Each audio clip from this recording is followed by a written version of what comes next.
I call to order this regular meeting of the Monument Town Council, Monday, August 3rd, 2026. Please rise for the pledge.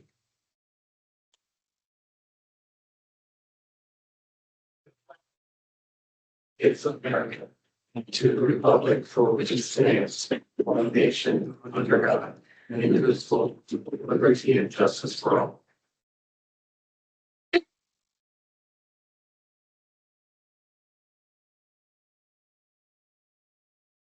Sarah, can we take roll, please? Mayor Whitkind, Here. Mayor Pro Tem King, Here. Councilmember Smith, Present. Member Fiorito, Present. Councilmember Chronic, Here. Councilmember Kimball, Here. Councilmember Abbott. Here. Thank you.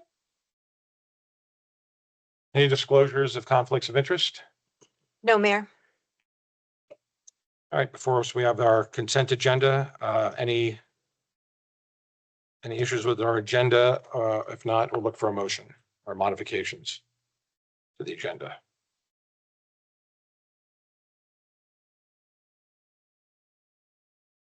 No?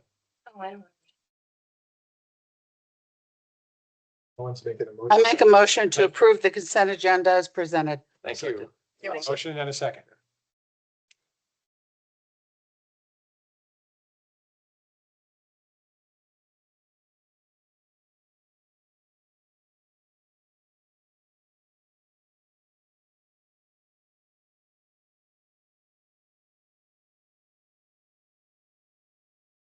Tina.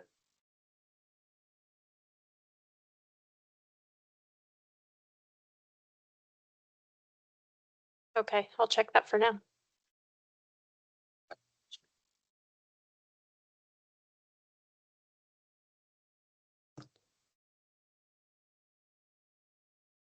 The motion passes 7-0. Gesundheit. Public comments for items not on the agenda. Individuals attending in person may raise their hand to indicate their desire to comment. Individuals attending via Teams may raise their hand digitally to comment via connected devices. Please lower your hand when finished with your comments. Comments are limited to 3 minutes. Is there anybody in town hall that would like to make a public comment?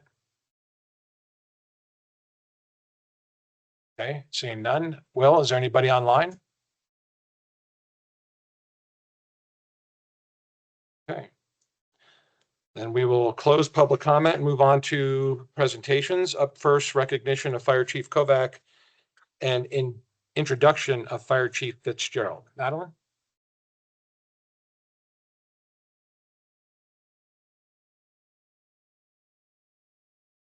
Good evening, Council and Mr. Mayor. We'd like to recognize our outgoing fire chief from the Monument Fire District, Andy Kovac. So if you wouldn't mind joining me up here. The fire chief has been an excellent partner to the town, and we would really like to thank him for his service to our community. And his partnership with our town as well. It was a really nice ceremony this morning, and we just wanted to say thank you. And so we have for you a nice little cutting board or charcuterie board, whatever you would like to use it. So thank you so much for your partnership and for everything and for choosing to stay here in Monument. We appreciate it. Yeah.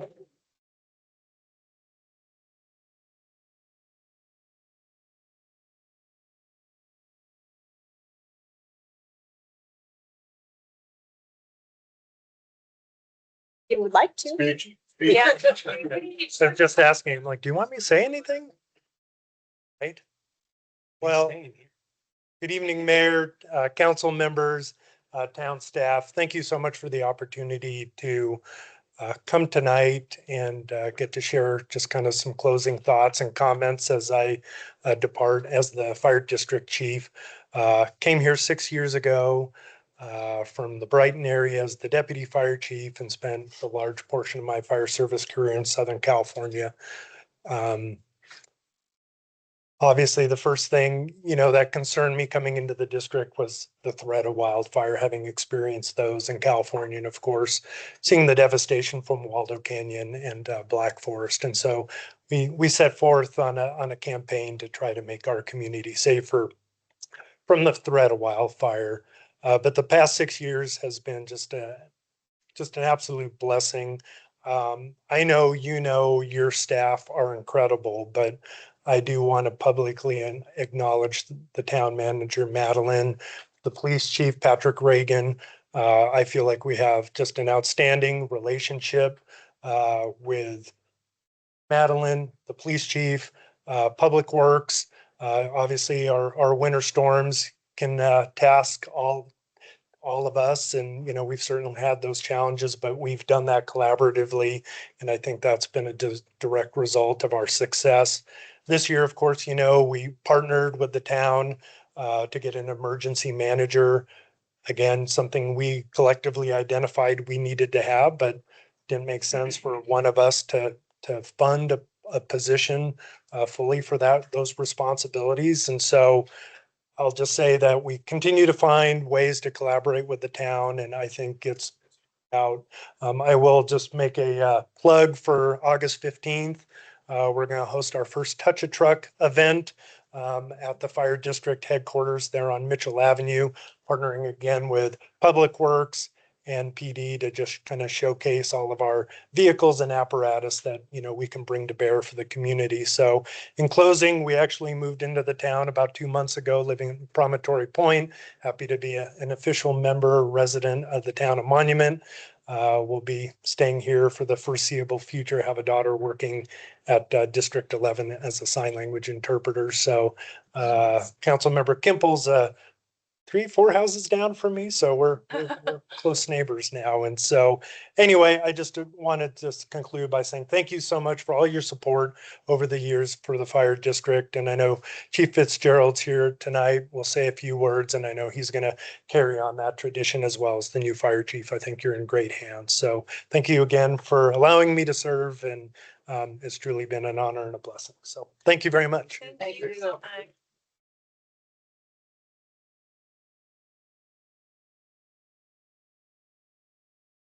Now, Chief Fitzgerald, I'd like to introduce you to our town council. So this is Chief Colin Fitzgerald, and I just want to be the first to welcome you to Thank you. Monument. So we have one of our coins for Have a you. great challenge collection. Thank you. As most people do. Thank So welcome to Monument. Again, we are happy to continue this wonderful partnership that we have, and we look forward to working with you. Yes, me too. And please feel free to say a few words if Sure. you'd like. Good evening, Mayor, Council. So I'm actually at home here because I came from municipal department, just retired like a week and a half ago. So I had a council meeting less than 2 weeks ago I had to attend. So I feel like I'm at home. But no, I am super excited to be with the district.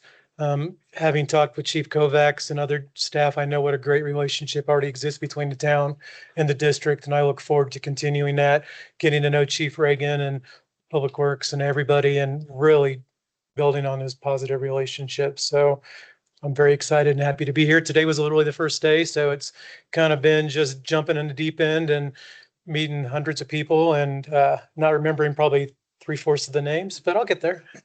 So yeah, very happy to be here. Thank you for the invite. Thank you. Welcome. Thanks. Chief, one thing, Tuesday night, there's a cook-off contest. Okay. Fire District Had 1 comment. to the 11th. Oh, You have to redeem yourself because the Boy Scouts kicked your tails last year for the same cook-off. And I am a judge, Oh, so I hope that you guys bring your A game because clearly the Boy Scouts know what they're doing. so we have a staff meeting in the morning, so I think we just added a topic to the agenda. But to be fair, as a former scout leader and scout, I'm not totally opposed to hearing the scouts did well. So, yeah, but no, more conversations to come. And now you know why Chief Kovacs left when he. It is, and why he's been smiling so big all day today. Well, welcome to Monument. We're looking forward to Thank you. continuing the relationship. Sounds good. Thank you. you. Thank you.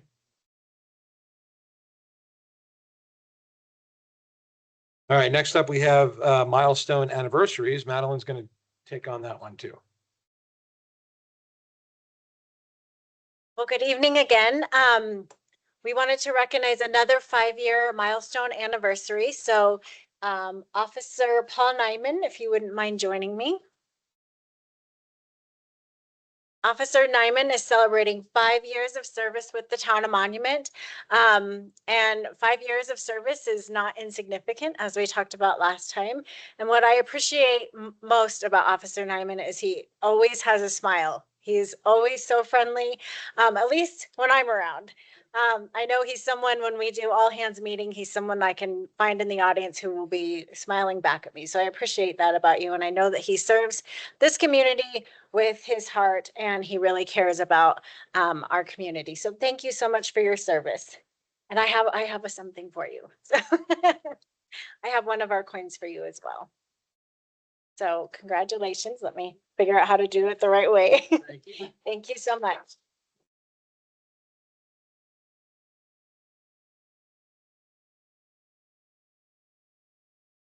Okay, next up, we have summer internship presentation, Emma Beery. Beery? Yes, that's right. To get the slides up. Good evening, Mayor and council members. It's good to see you today. I would just like to start by saying one of the main, well, not one of the main things, but one of the many things I've learned here while working for the town is that attention to detail is very important. And I would just like to note that there are a few spelling errors in my slides that I noticed after I submitted them to the agenda. So I'd just like to make that known now if you recognize that while I'm presenting. But my name is Emma Beery. I'm the finance intern. I've been working with the finance department this summer. So I'm here to talk to you a little bit about what I have done with the town and what I've learned and how this is going to help me grow into the future.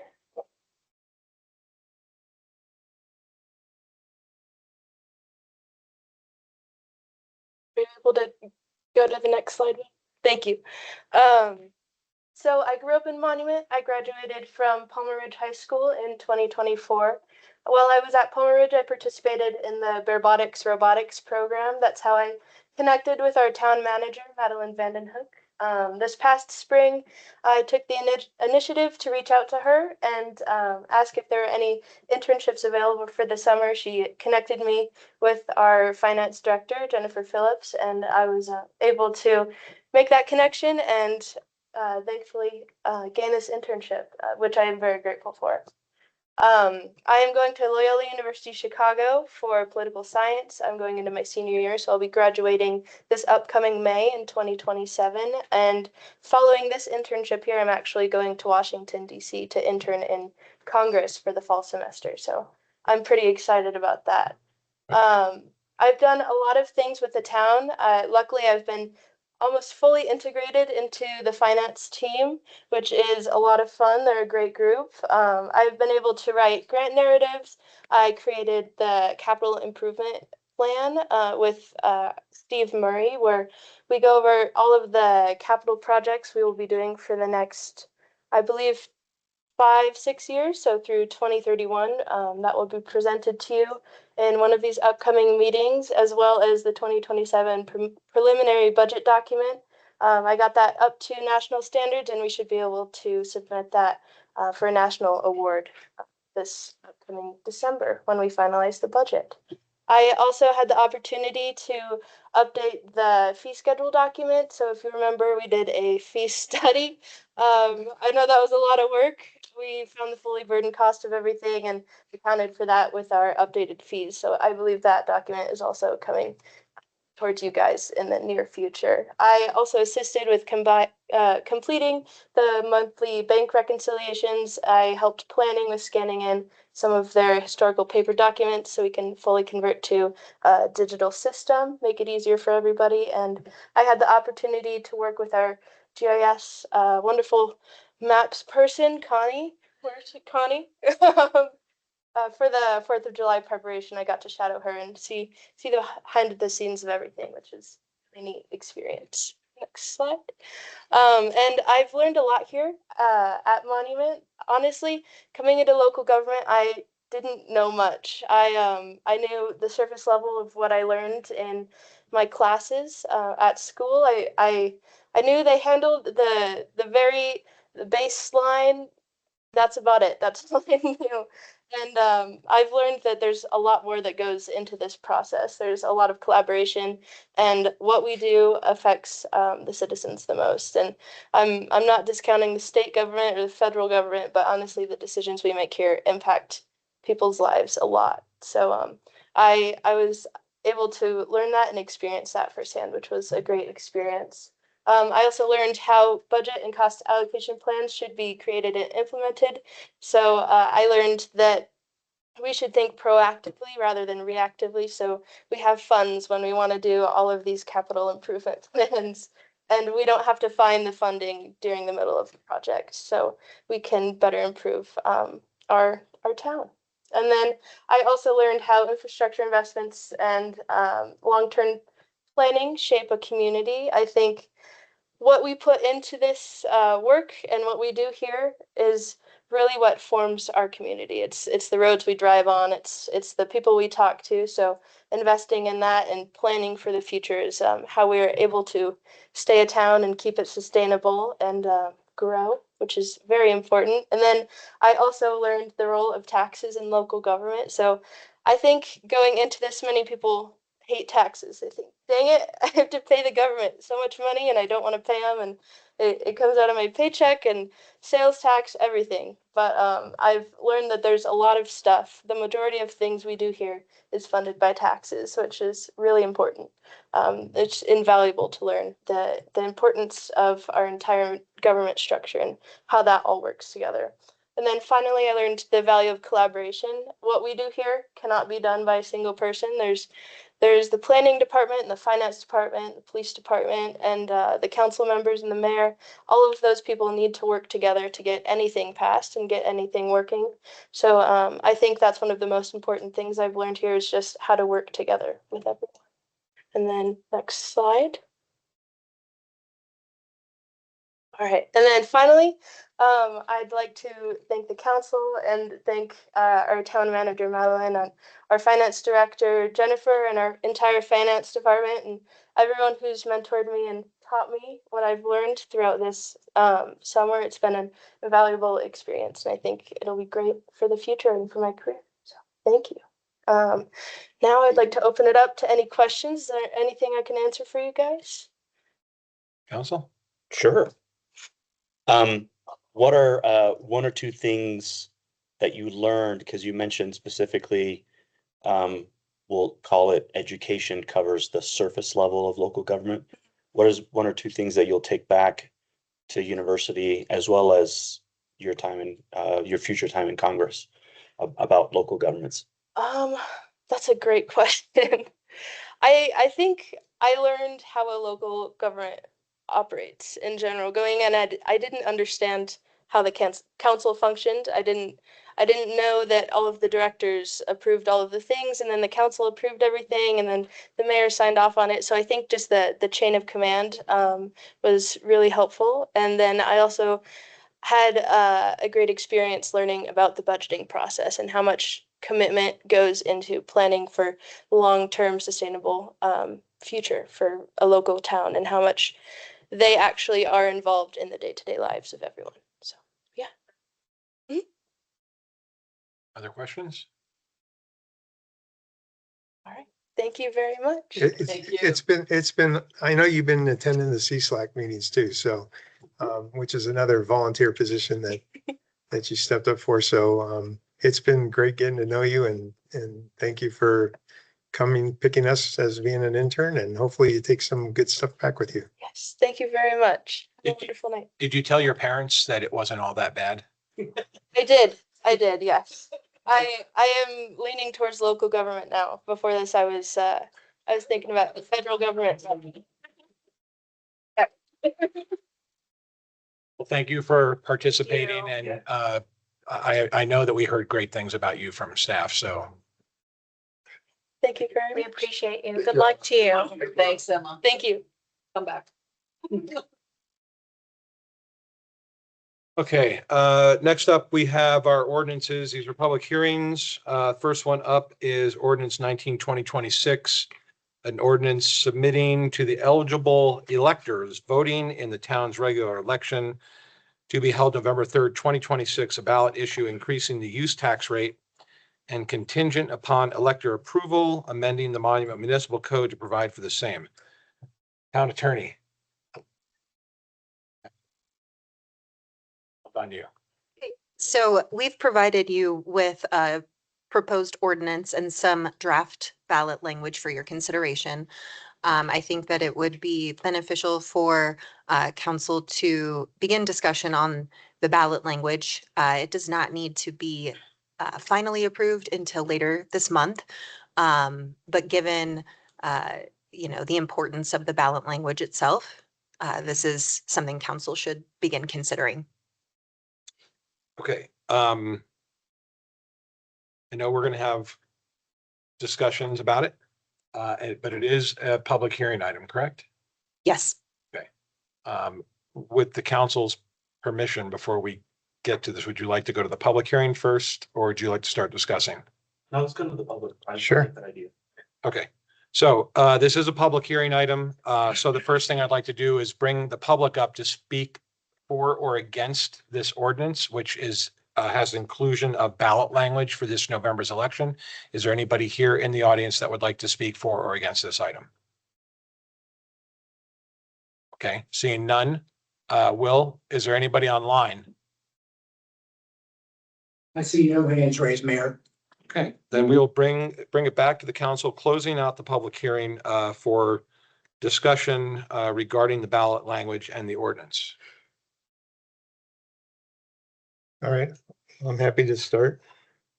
Just before we dive in, Right. can we, just for the sake of everybody, so that we start from a common jumping off point, let's cover use tax again, just as a reminder. Who uses it? Who gets taxed on it? Who pays it? Just 30,000-foot level. Jennifer, can you come up, and Please. since this was presented during multiple financial discussions and raising the use tax, can you just give a brief synopsis of its purpose? Certainly. Jennifer Phillips, Finance Director. So the use tax, there's a sales tax that the town has, and it's 3.5%. The use tax that we currently have, which is applied to purchases, so mostly to developers, when they purchase the materials to build their construction projects in the town, they are charged a 2% use tax. And really, the spirit behind the sales and use tax are they're supposed to be the same. So that's one of the main reasons we're looking to the council to consider jumping it up to the 3.5%. There is a small amount that does get applied to vehicles that are purchased.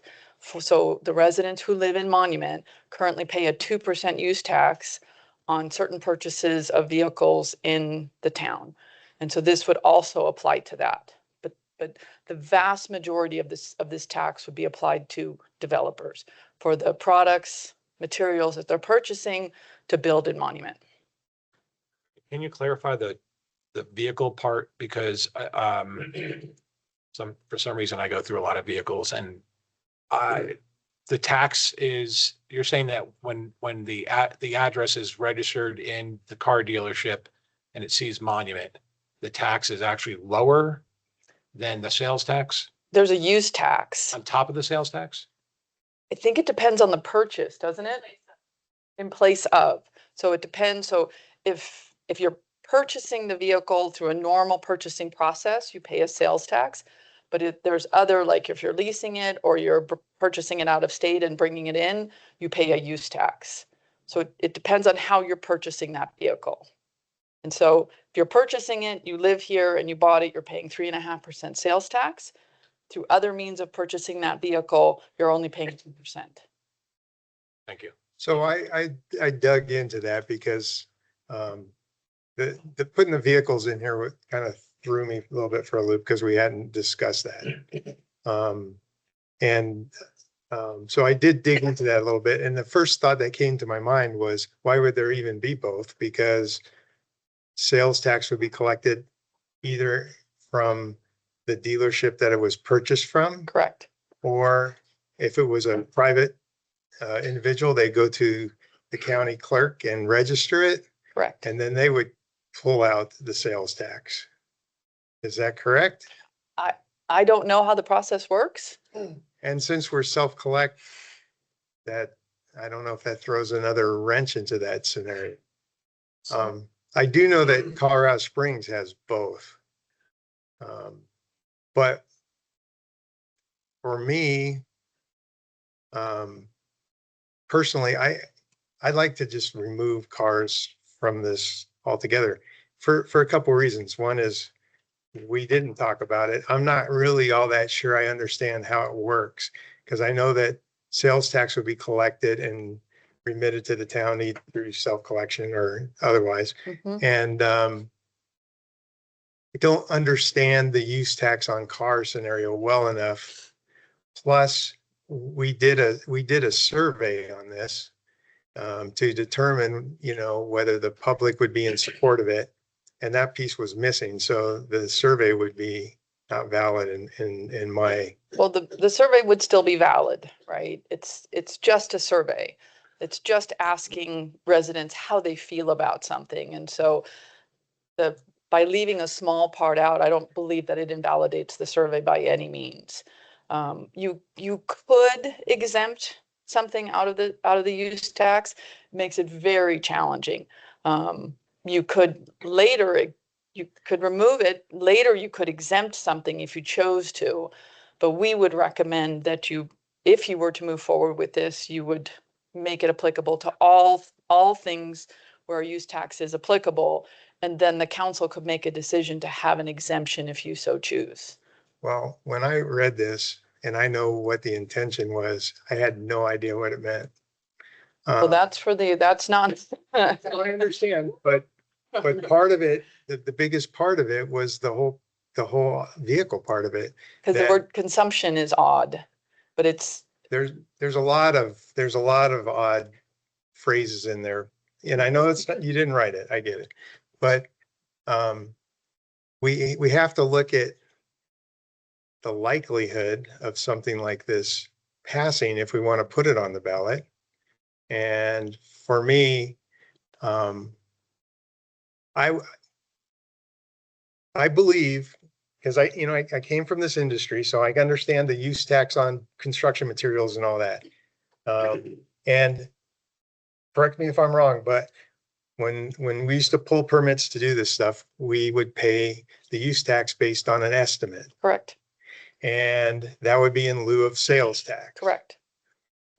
If we purchased lumber packs or whatever from lumber yards, they would ask where it's going, and that tax would be pulled out and collected and submitted to the municipality from the lumber yards. And then at the end of the project, we would audit it and see if there was any money that would be refunded. But the use tax was an estimate. And it's hard to say how accurate that is on itself. So I would really like to see this get on par, because that's fair. If somebody here wants to do a project at their house and they go to Home Depot, they're paying sales tax. Correct. If you're building a house and we don't have lumber yards in other places and people are buying this material from outside, then that hits that use tax category. So I'd like to get that on parity. I just am having problems with the vehicle part of it right now. To me, that seems like a whole entire different conversation. And I know it's part of the use tax, so I get that. Yep. But it's super confusing on this ballot language for one thing. That's something that can be discussed. I can tell you that, and I believe we've mentioned this before, that we have initiated audits on the use tax of development projects. So we're going in asking for all the receipts, because you're right, they do an estimate up front.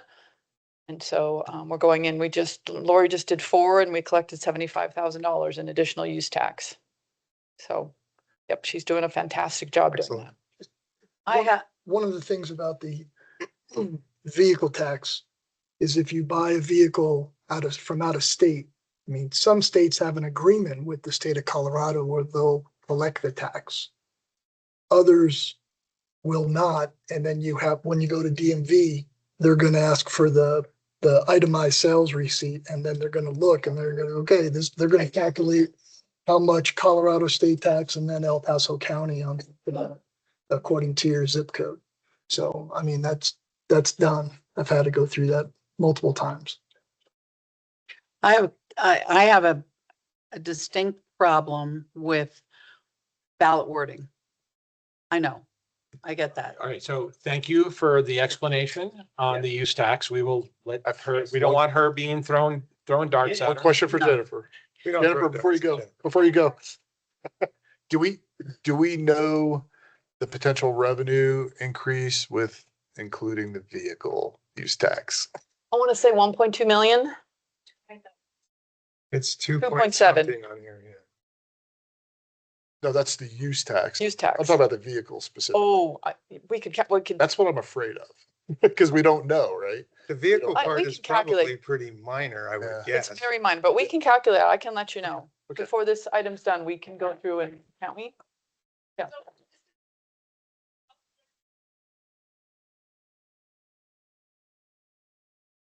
In town. And it would only apply to in-town residents purchasing at those dealerships. Because if you're out of town purchase, you would get sales taxed. Right. Because the last one I bought out of Louisiana, it said 3.5%. Well, for where I lived, it said 4.5% because of the transportation 1%, but it was 3.5 to Monument. So it only. So it only applies then, this use tax would only apply to those dealerships in town or out of town? You're out of town. Out of town. She was referring to the sales tax self-collect. Gotcha. Okay, perfect. Thank you. Okay. Okay, so back to the ballot language, and you don't like the way the language is written, so I would say that this needs to be done before the 17th, right? Well, we would need to have the ballot language completed in order to put into the packet by August 10th, so that it could be then voted on August 17th. Okay, so besides you, who else do you want to work with on this to get the language sorted out? Anyone, I would really like to get the vehicles removed from this personally. Yeah, I'm kind of leaning that way as well. I'm with Jen in the fact of we leave use tax is use tax. We leave all of it in. And then if we want to remove something after, if this thing passes, then we can go in as an ordinance or ordinance. And then as an ordinance, we can remove it. Move that part. It's the KISS concept that Mm-hmm. No, I get it. Well, I get it. let me make my argument. go ahead. Okay, because this came through CSLAC, and the discussion and the intent throughout that whole process was to get the construction materials on par with sales tax. There was never any discussion on vehicles. And it's a minor part, Mhm. but when we start combining all of this stuff into the ballot language, now we're talking about multiple things. One affects development, one affects people personally. We did a survey on this so that we could kind of try to figure out if it was even worth having this discussion. And the way that the survey started out is that people were against it because it's a tax, and most people are against taxes, and I completely understand that.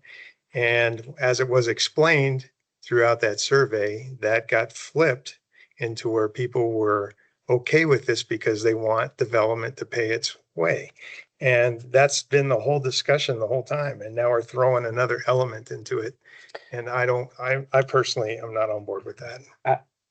But the element is the use tax, and the use tax applies to developers purchasing construction equipment. That's the use tax. The use tax happens to also include purchasing vehicles out of state, if I understand it correctly. But again, it's a very minor element to the use tax. The use tax typically applies to developers purchasing construction equipment. So to Jen's point, the survey is absolutely valid. The use tax in general, probably 95% of the time, applies to developers purchasing construction equipment. in X percentage point, probably single digits, it also applies to vehicles purchased elsewhere. The one or two stray cats that the use tax applies to vehicles is it's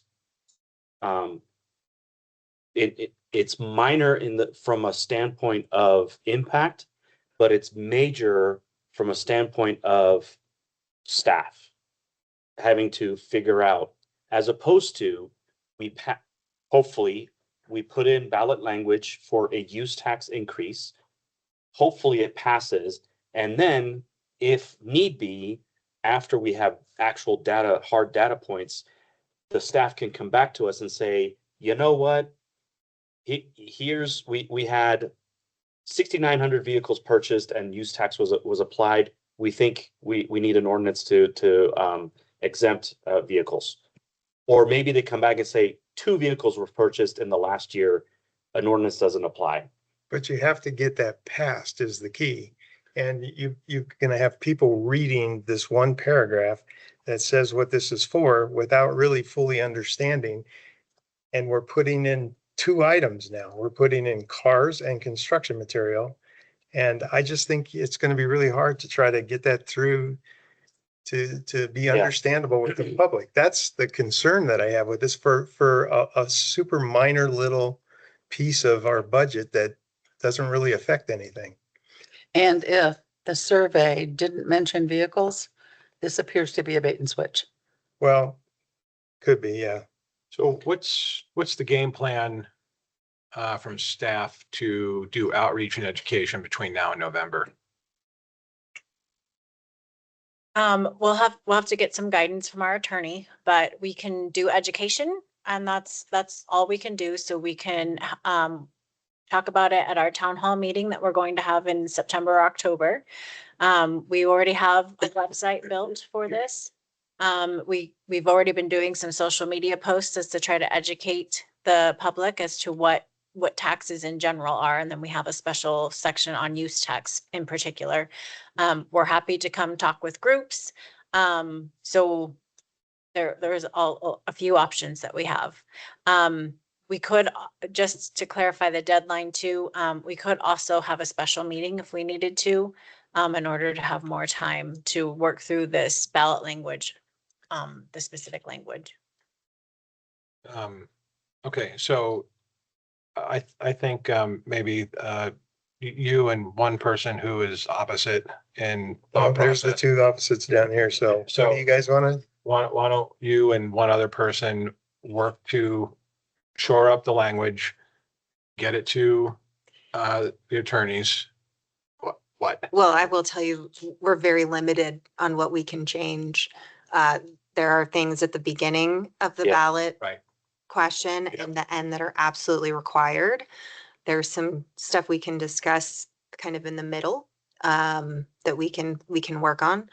But there's not much. No, we know the requirements. Okay. So We if lived through this. you took out the vehicle part of this, that would make it a lot more understandable, I think. I had a question on that, just real quick. It says, for consuming any motor or other vehicle on which registration is required within the town. What does that mean? Yeah, exactly. That is from the statute, and I can't, we could discuss that separately, but it comes directly from CRS 29-109. And see, if you omitted that, it wouldn't be in there. And there is some, we can discuss omitting certain language, potentially if that's what council wants, except for there's much of this that we have to keep. Right, but that part of it is specific to vehicles. Right. No, we can play with some of that stuff if that's what council wants to do. I think my point too was that the town, we don't require any registration of vehicles. It's the county, the state. It's not us. So does that even apply? You know? Well, again, it's out of the statute, and that's what I'm saying. If we just took the vehicle part of it out, it would be an understandable ballot language, because when I read it and I knew what the intent was, I had no idea what it meant. Okay, so the two of you get together, get the language that you agree with in front of the attorneys to make sure that it's legal, so that we can do this on the 17th and not have a special meeting. Okay, we'll do the mind meld. Everybody go with that? What So would we be able to find out what the impact is to staff if we leave out vehicle, the terminology to vehicle on use tax collection? Like, what's the staff impact, time, resources, et cetera? The use tax is collected by the county, Okay, so they just collect it they collect randomly. it then- and Okay. send over the funds every month. Okay, so I purchased a vehicle, is it out of state or in state? What's the use tax application? Out of state or no? It's I don't know. I don't know the absolute Okay. detailed specifics. I don't want to I misspeak. purchased a vehicle X place. so we can direct staff to find that out. Yeah. And can discuss it with the two of you. Yeah. Figure out. Because my concern is it'll be collected because it's a use tax, but our ballot language didn't left out vehicles. So did the county, state, federal, whomever X collect use tax not illegally, but inadvertently? And then, okay, so now who's the onus on to return that money? It's already in our code. This language is already in our code. No. If we pass a use tax increase and we leave specifically out the vehicles for the 3.5% increase, and someone, call it the state, collects 3.5 because we passed a use tax increase to 3.5% for use tax, it gets collected at 3.5%. But this is with an IGA though, right? With the county. That's what the code says. Could be. I've never seen the IGA. That could be. So the They collect- How is IGA, it an IGA if it's a tax? Like, for how they collect it. It's just a service, and they take an Yeah, administrative fee off the top. you pass a tax, it goes up to the state and then it gets inputted.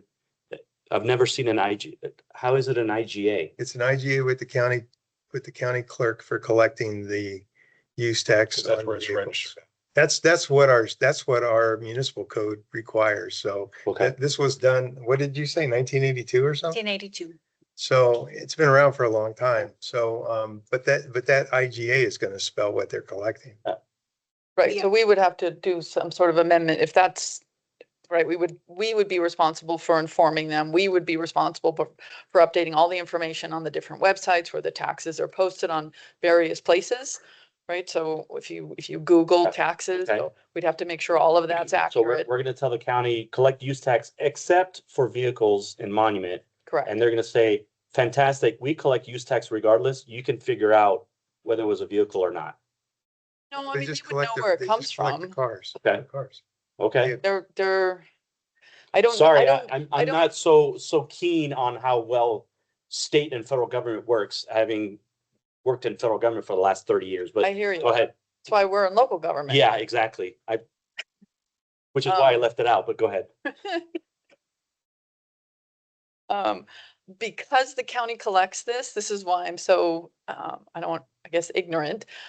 We just get the money, Yeah. right? So we've never. Yep.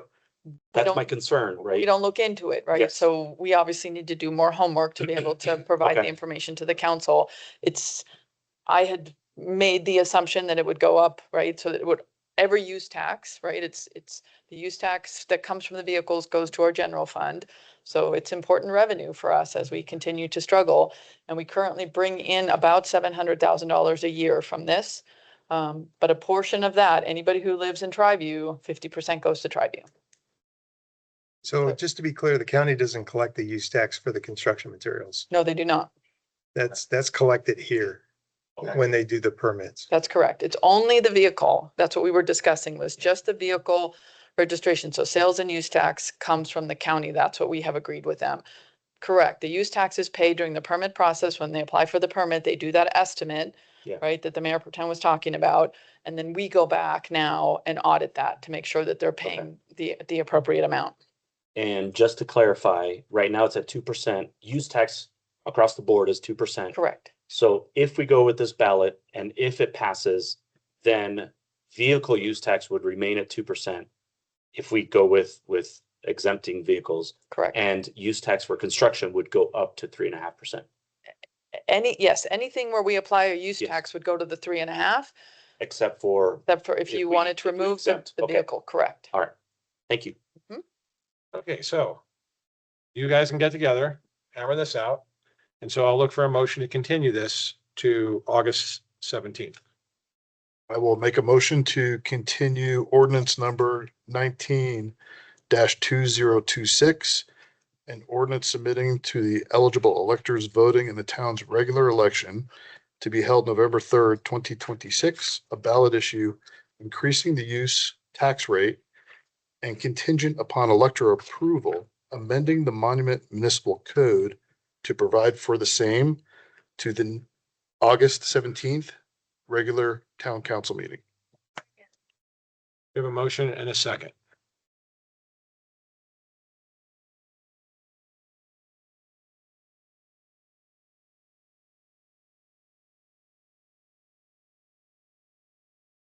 That motion passed to continue 7-0.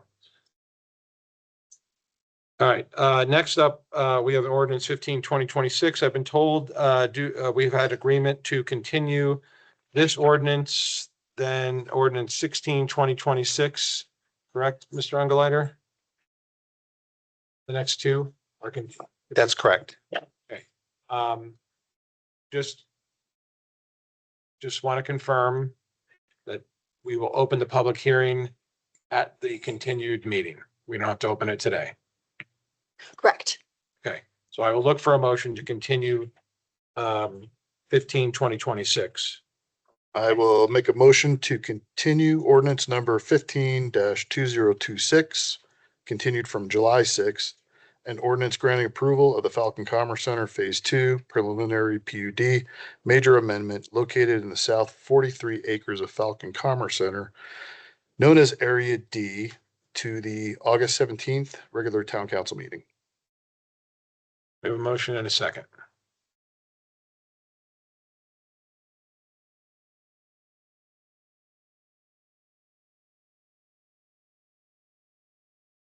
That motion passes 7-0. I will look for the same for ordinance 16-2026. I'll make a motion to continue ordinance number 16-2026, continued from July 6th, an ordinance granting approval of the Santa Fe Meadows final planned unit development located in the south 43 acres of Falcon Commerce Center, known as Area D, to the August 17th regular town council meeting. Second. We have a motion and a second.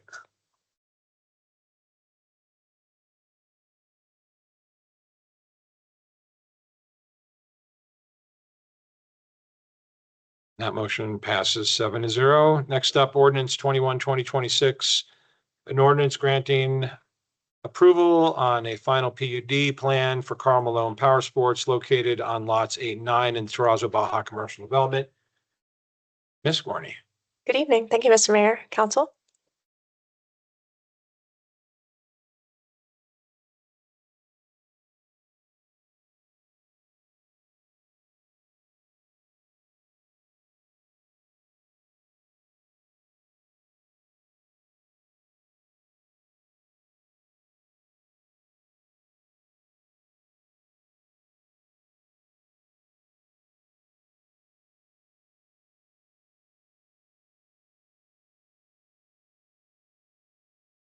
Hold, please. Okay.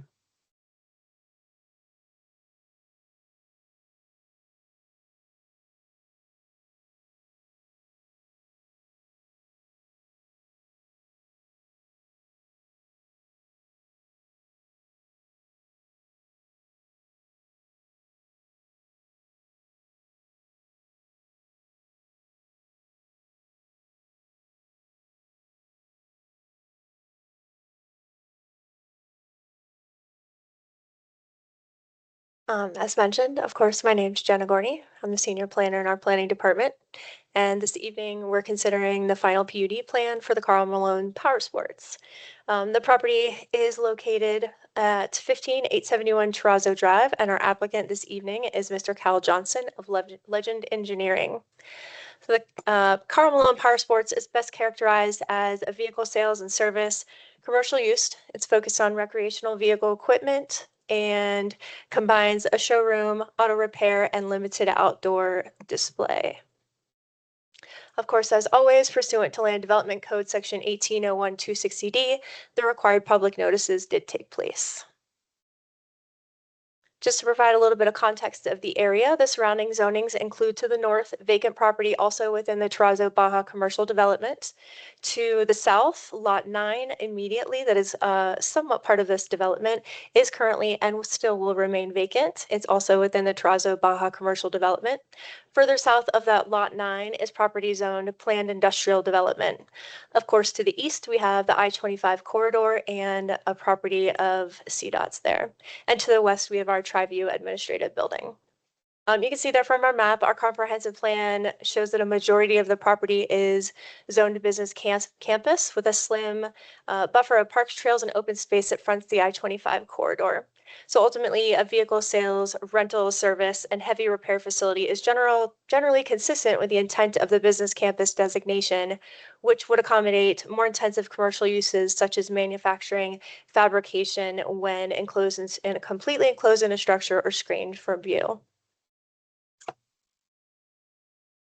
The Terrazzo Baja Commercial Development, also known as the Santa Fe Park, was first approved for its use through the Santa Fe Park Preliminary Plan Development Site Plan. Following that instance, the Planning Commission approved a sketch plan for the Santa Fe Park. It modified the existing PUD by reducing the overall number of individual lots, but maintained the acreage and the land uses. The sketch plan was intended simply to shift the drainage design from a single shared detention facility to individual lot-based drainage solutions.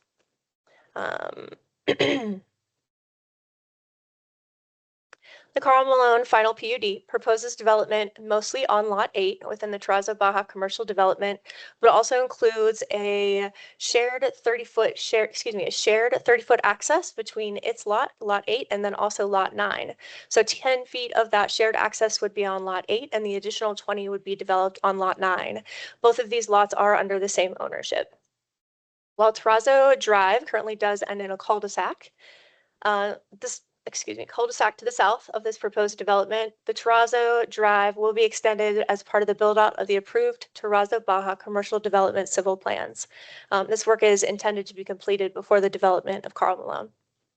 The proposed development includes one 2-story building, includes 15 service bays, a parts area, wash bay, showroom, offices, and break room space. A trash enclosure for the development is also located to the north of the structure and in the rear of the lot, shielding it from view while also still maintaining necessary truck access. And of course, the building setbacks do meet the required preliminary PUD requirements. As proposed, the development meets the snow storage requirements, as well as the required parking spaces by providing 71. To address the demand of associated parking for the service bay, the development includes an outdoor storage area for staging of recreational vehicles to be staged before and after repair. So these queued RVs aren't intended to occupy the standard parking spaces, and the designated outdoor storage area that is intended to be screened is found to be sufficient to accommodate this need.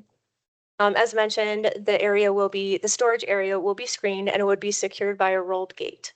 It would also be partially covered with a awning that fronts the I-25 corridor, and the fence would be opaque materials as required by the preliminary PUD. The proposed development includes foundation plantings, parking island caps, perimeter planting, and landscape frontage consisting of rock mulch and a street frontage tree allowing space for display vehicles. Landscaping on the east property line fronting the I-25 corridor comprises of 25-foot buffer planting consisting of 8 trees and a large array of shrubs intended to provide an attractive view from the highway. The southern property is not landscaped, of course, to accommodate the shared access drive described.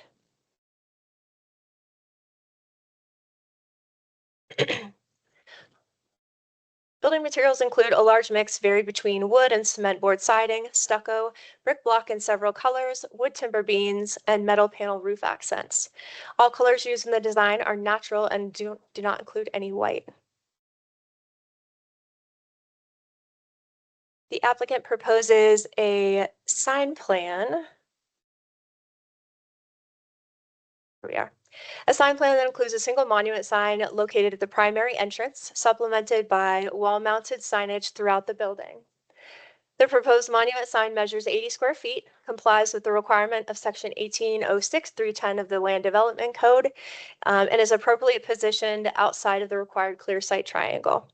Wall signage is provided in accordance with the allowable 1.5 square feet per linear foot of building facade, eliminating the need for any freestanding sign on the property. The wall signs incorporate black, red, blue, and yellow accent colors, which are designed to complement and contrast with the muted earth tones of the building's architecture, resulting in a cohesive and visually balanced overall signage proposal.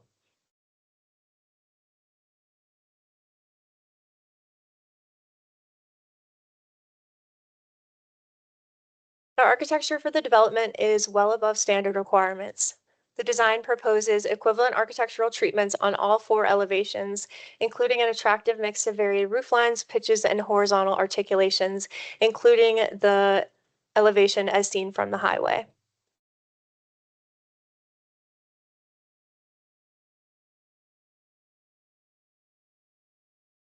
I think our battery may be going.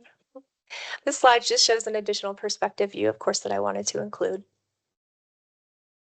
The applicant, of course, provided the required technical documents, a traffic analysis, final drainage report, as well as an overall geotechnical report. And each of these technical documents were reviewed with our town engineer and were deemed approved.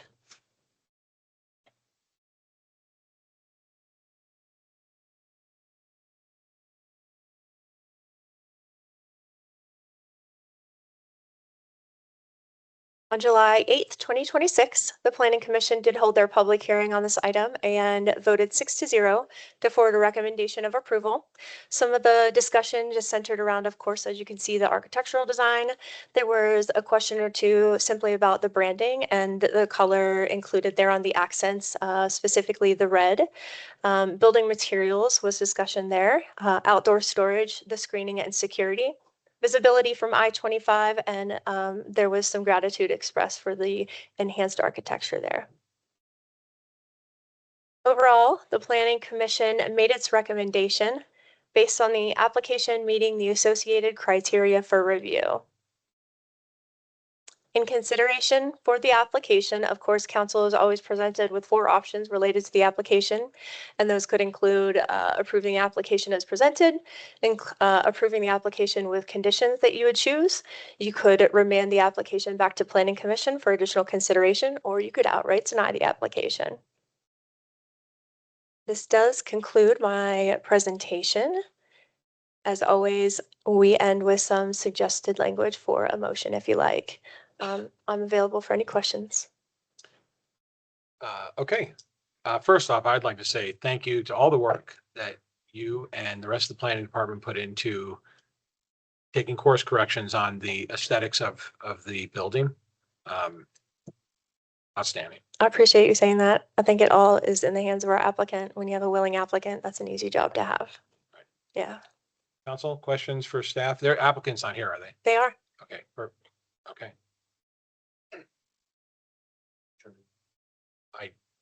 They do. Yes. We should have Mr. Aaron Bliss online to present. Do you see him there? Well, if you have questions for staff. I just want to make sure that Aaron is available to.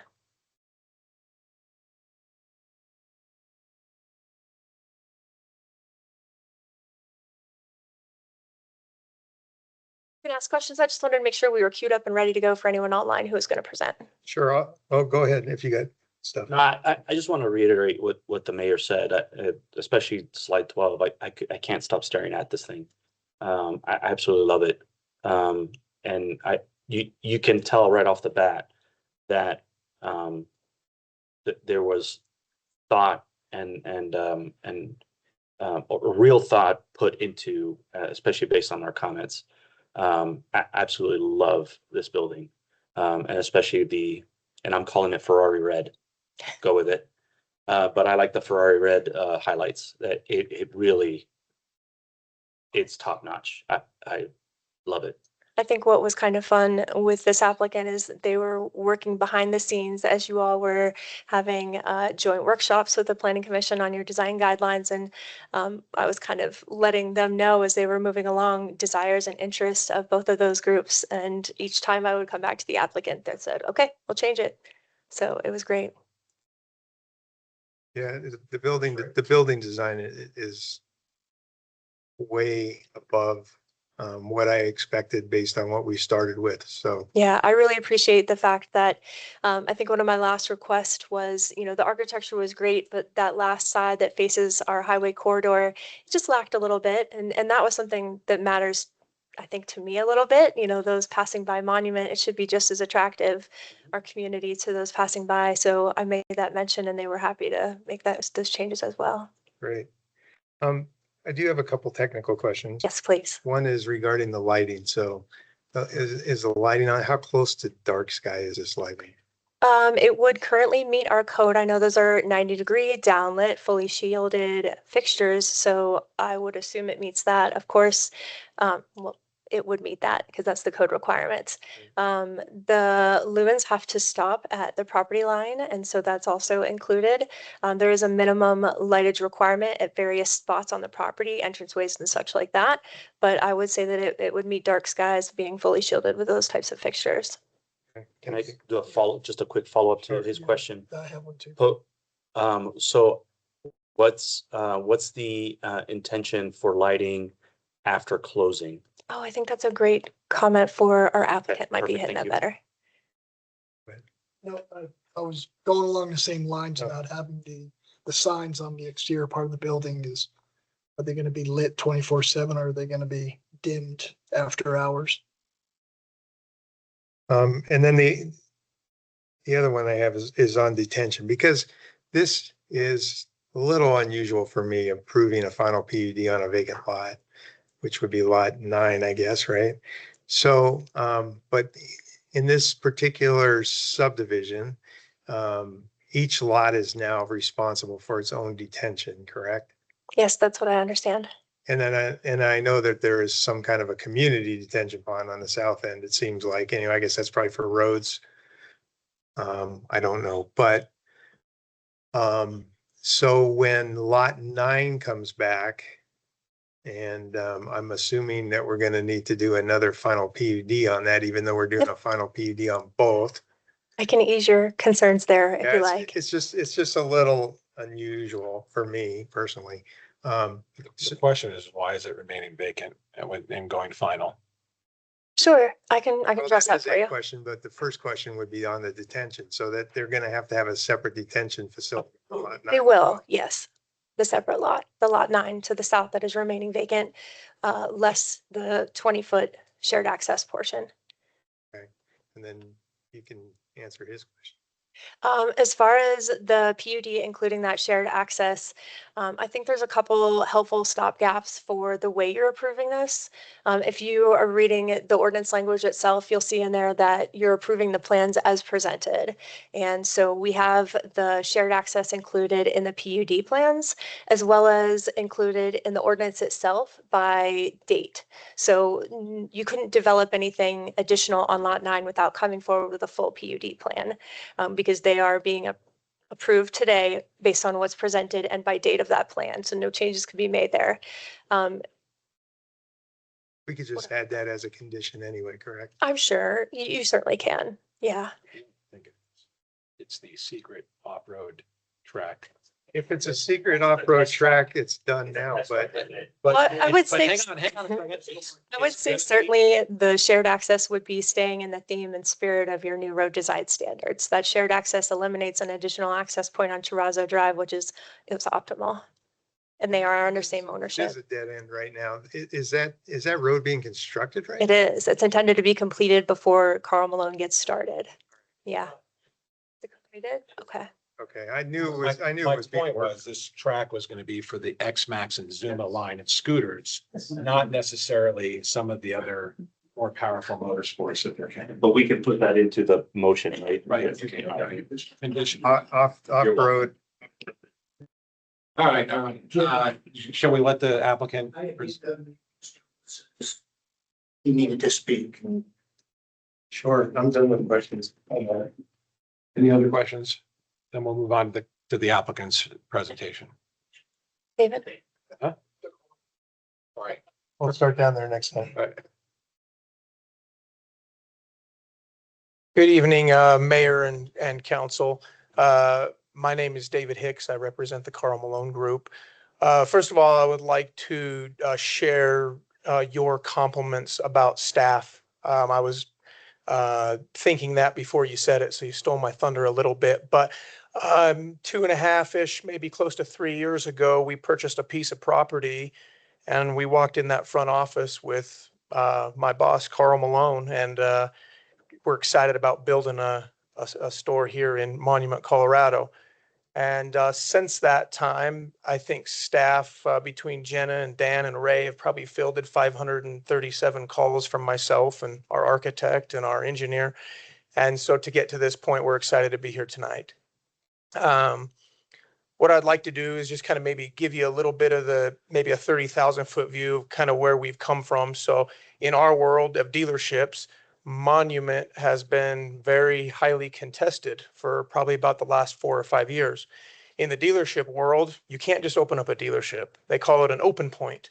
And it's all governed by franchise laws and, all sorts of red tape. So you can't just open one anywhere you want. There was a few open points around in this area because all the manufacturers were looking to grow in this area with all the growth. So originally, there were different dealerships that were getting different brands. There was a dealership that had Polaris that was outside your city. There was a dealership slated to go in somewhere else that was outside your city. We at first only had the BRP point.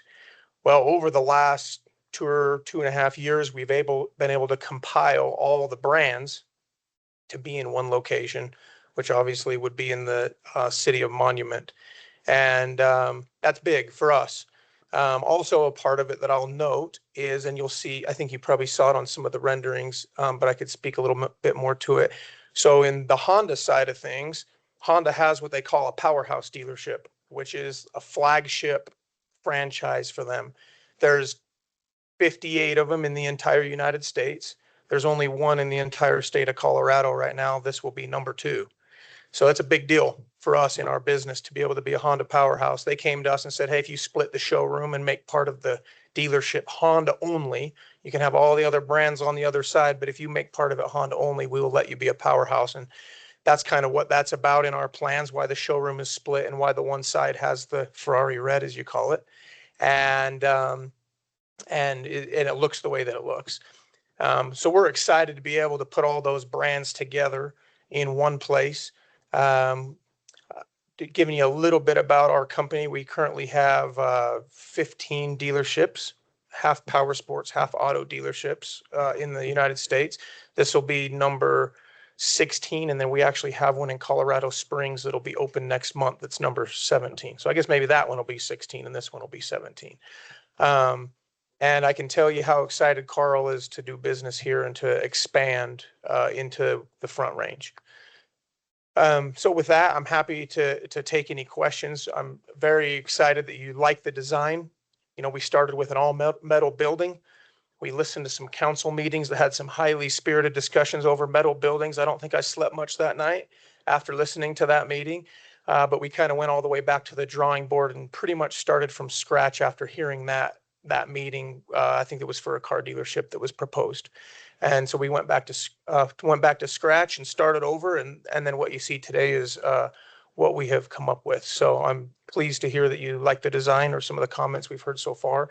And I'm happy to answer any questions that you might have. Okay, questions for the applicant? A quick one. You first. Why Monument? What appeals to you about Monument? The growth. And we're kind of a little famous for being in small mountain towns. We're in Park City, Utah. We're in Heber, Utah. We're in Sun Valley, Idaho. It's kind of our niche to be in, smaller mountain towns that are growing. 2 questions, David. Well, first a comment.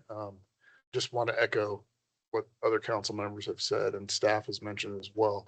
I don't know if we can express how much we appreciate Carl Malone and you and your team coming in and taking the initiative just to listen and then respond to that. It's amazing. I wish every developer came in and with the same attitude and worked with us, without us even working with you directly. But just a couple of questions. If you can't answer, I understand. Do you guys have any projected growth or projected revenue with the dealership here in Monument? And what kind of tax revenue can we look forward to hopefully benefiting from? Yeah, great question. Actually, as I was listening to the tax conversation, I was already thinking about that.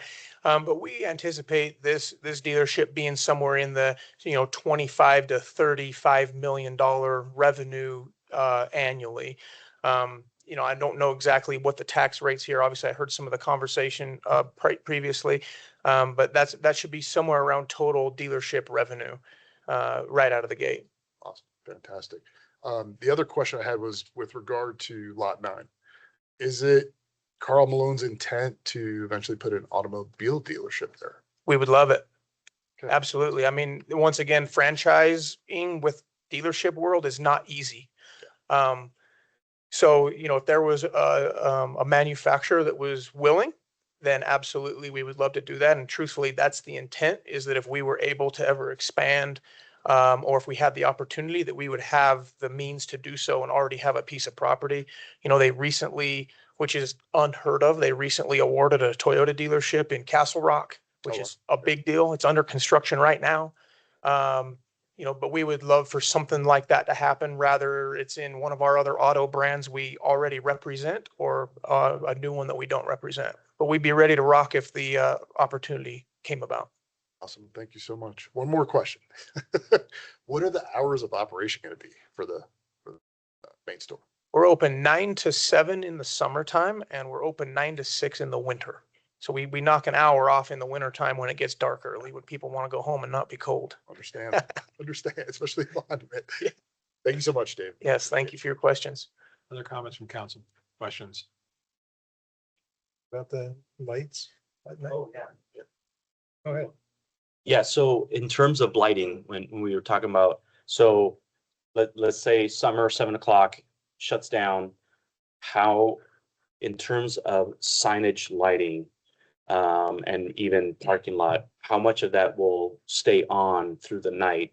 And if it has to stay on for the night, understood, is there a way to reduce that lighting for night sky viewing? Yes. What's in the realm of the possible?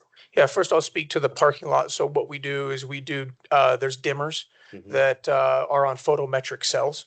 And so they will dim. Okay. We usually have them dim somewhere around 9 o'clock at night. In all the cities we do business in, car dealerships and power sports dealership, lighting is a big topic. And one thing that just to note is that for us, it's a security type issue, right? Absolutely. I understand this isn't a car dealership, but of a lot of our car dealerships, we have catalytic converters getting cut off in the middle of the night. We have fences getting cut and rolling dirt bikes through the fence. So security, obviously we understand the lighting issue for the town as well. So we want to be sensitive to that. So the plan would be to have the parking lot lights would dim 9 o'clock, whatever the time would be. Sure.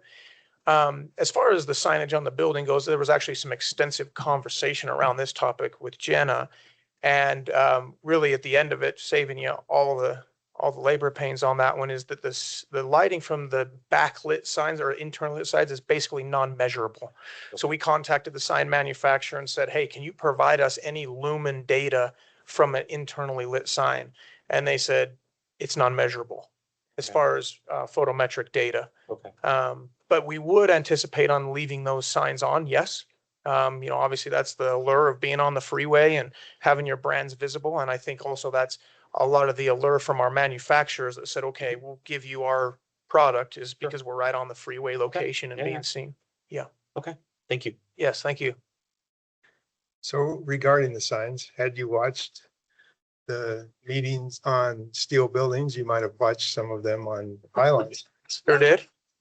And we're in the process of going through our code right now, and the intent is to eliminate pylon signs. And you have a fair amount of signs on this building, and I don't see where you're requesting any kind of pylon signs. Would you have any issue with us making a condition that there would be no pylon signs?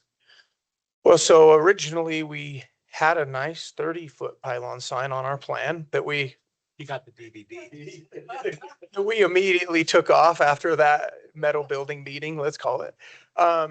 I would say that, you know, if there was a pylon sign that it was in the code, we would potentially want to have the same right that anybody else would want to have. If it's not in the code, then it's not in the code. But I don't know for sure what you're doing with the code at the moment, but right now we are just trying to make it easy and not propose a pylon sign. And I appreciate that. And the intent is to eliminate that from the code. And Understood. since this is a PUD, it's its own zone district anyway, so that would be my proposal. Okay.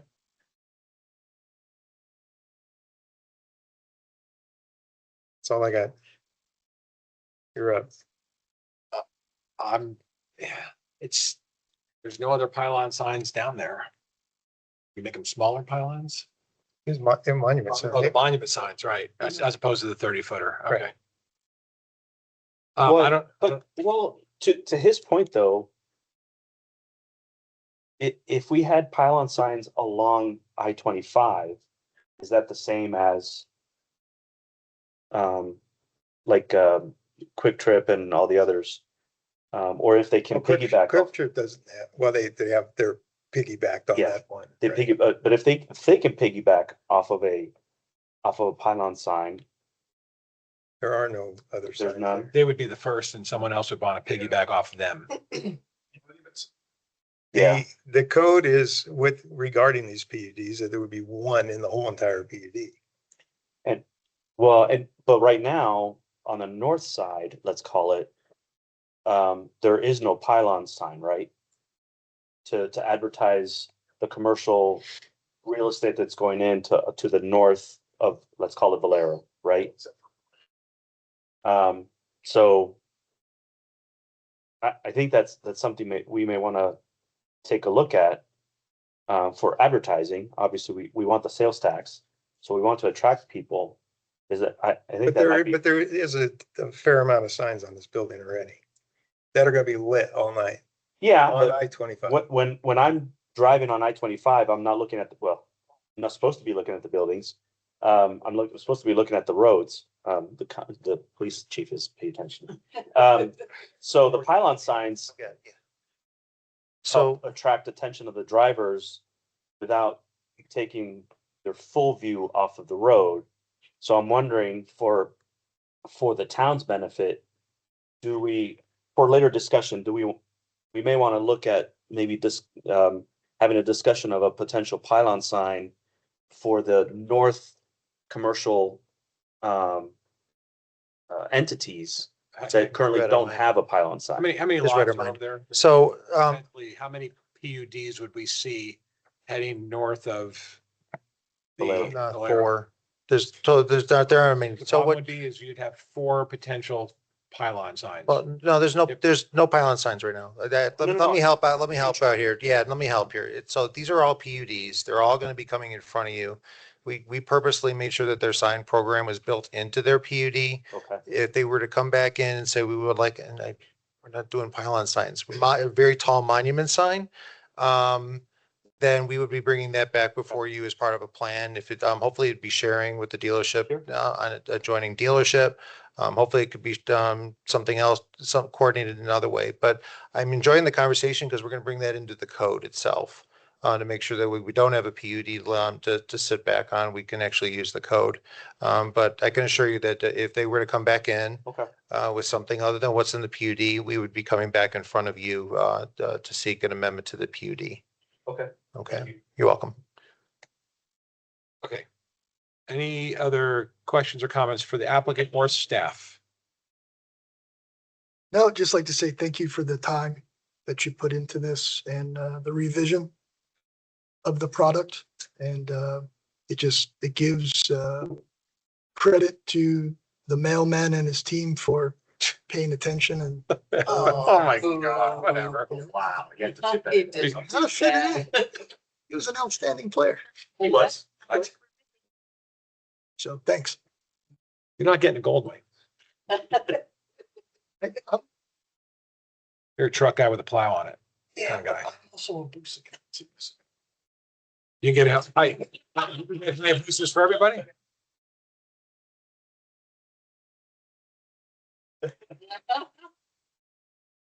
I'm not gonna advertise for them, but they are smoking pricing down there, but, okay. We have another. No, this is a public. Oh, Oh, okay. If you have any sexual questions, as far as the architectural, there's not a ton of concern, so, but if you have any architectural issues or questions, Karen could definitely speak. do we want to go into that? Well, Okay, so, yeah, well, he hears you. All right, so public hearing item. So before we get into any other motions, we'll open it up for public hearing. If there's anybody here at Town Hall that would like to speak for or against this ordinance, come on down. Not seeing anybody. Will, anybody online?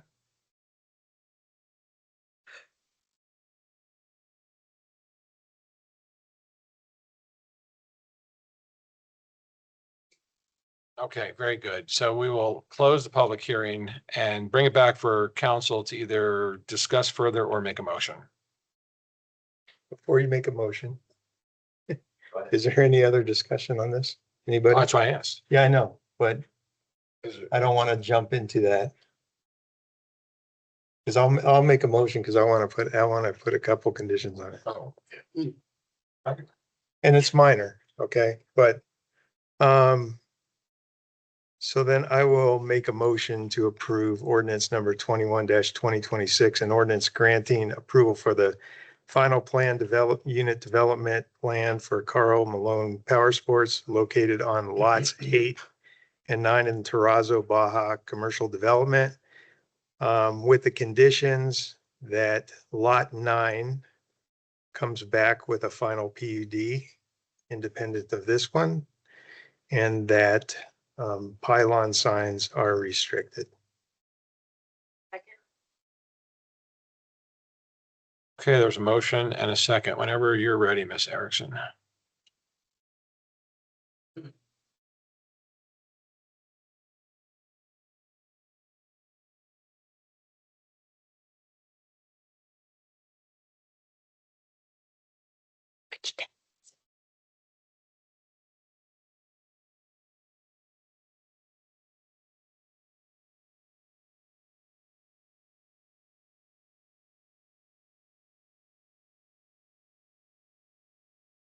All right, that motion passes 7-0. When's groundbreaking? I got $1.2 million in steel laying on the ground. All right, well, when the Hayabusas start rolling in, Give us a call. Give us a call. it's been a minute. But I do have my endorsement, so I'm good to go. I really was hoping for a test track over on 9. Thank you very much. Thank you. Oh, on license? Yeah. No. I was under, is this one being continued? Oh, no. Am I up too early? Yeah, You're- Oh, You're too early. I didn't call you. She didn't look like Ray. All right, so I've also been told that we have agreement to continue ordinance 2026. There's nothing for you to discuss, correct? The applicant requested that of us and of you to continue it for 2 weeks. They're just trying to finish up some due diligence before they finalize their entitlement process with you. Okay, perfect. So I will look for a motion to continue to August Next 17th. regular meeting. August 17th. I will make a motion to continue ordinance number 22-2026. An ordinance granting approval of the final planned development plan for Connexus Lot 1, Filing 2, also known as Hill Point, located along Old Denver Road within the Connexus Development to the August 17th regular town council meeting. We have a motion and a second.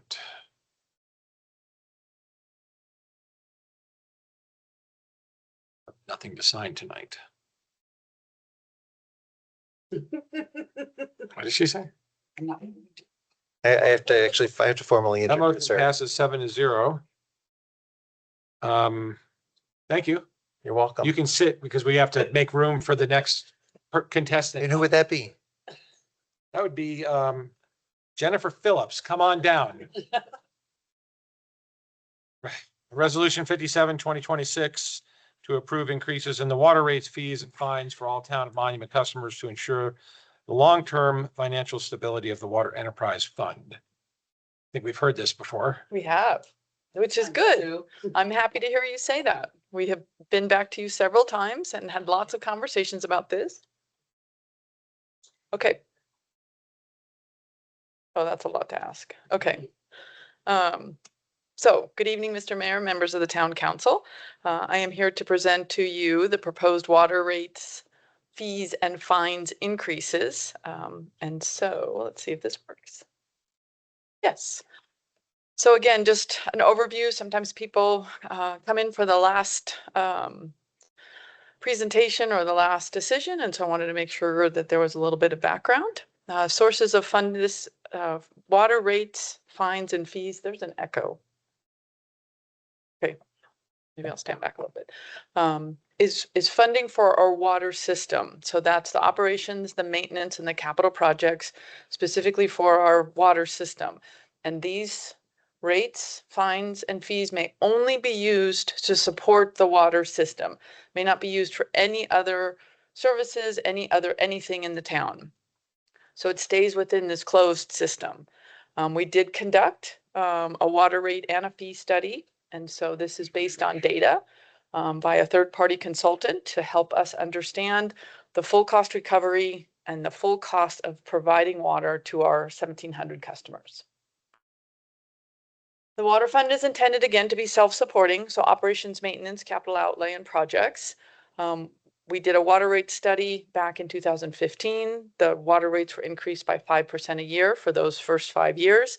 And we have had no rate increases in water from 2020 to 2025. And currently in 2026, as of yet, we have not raised the rates either. So if we continue status quo, you've seen this before, I haven't changed any of the numbers. Again, the water fund is like a separate business. It needs to support itself. So if we do nothing and there are no rate increases, the water fund will begin to really experience problems in 2028 and basically be in the negative by the end of 2029. So this is obviously unacceptable. So we have to look at what do we need to charge our residents, what kind of rates, our commercial and our residential customers, to ensure that our water fund stays healthy and can support all the services we're providing. So after multiple reviews, we brought it to you. We brought it twice to CSLAC. We brought it to you. You directed us to look at and recommend a 10% increase. So there is right now no increase for using 0 to 3,000 gallons of water. There is a 10% increase for using 3,001 gallons to 24,000 gallons of water. And anyone who uses more than 24,001 gallons of water, they would see a 15% increase. And to be clear, we also charge a base rate, and that base rate is not being recommended for any changes.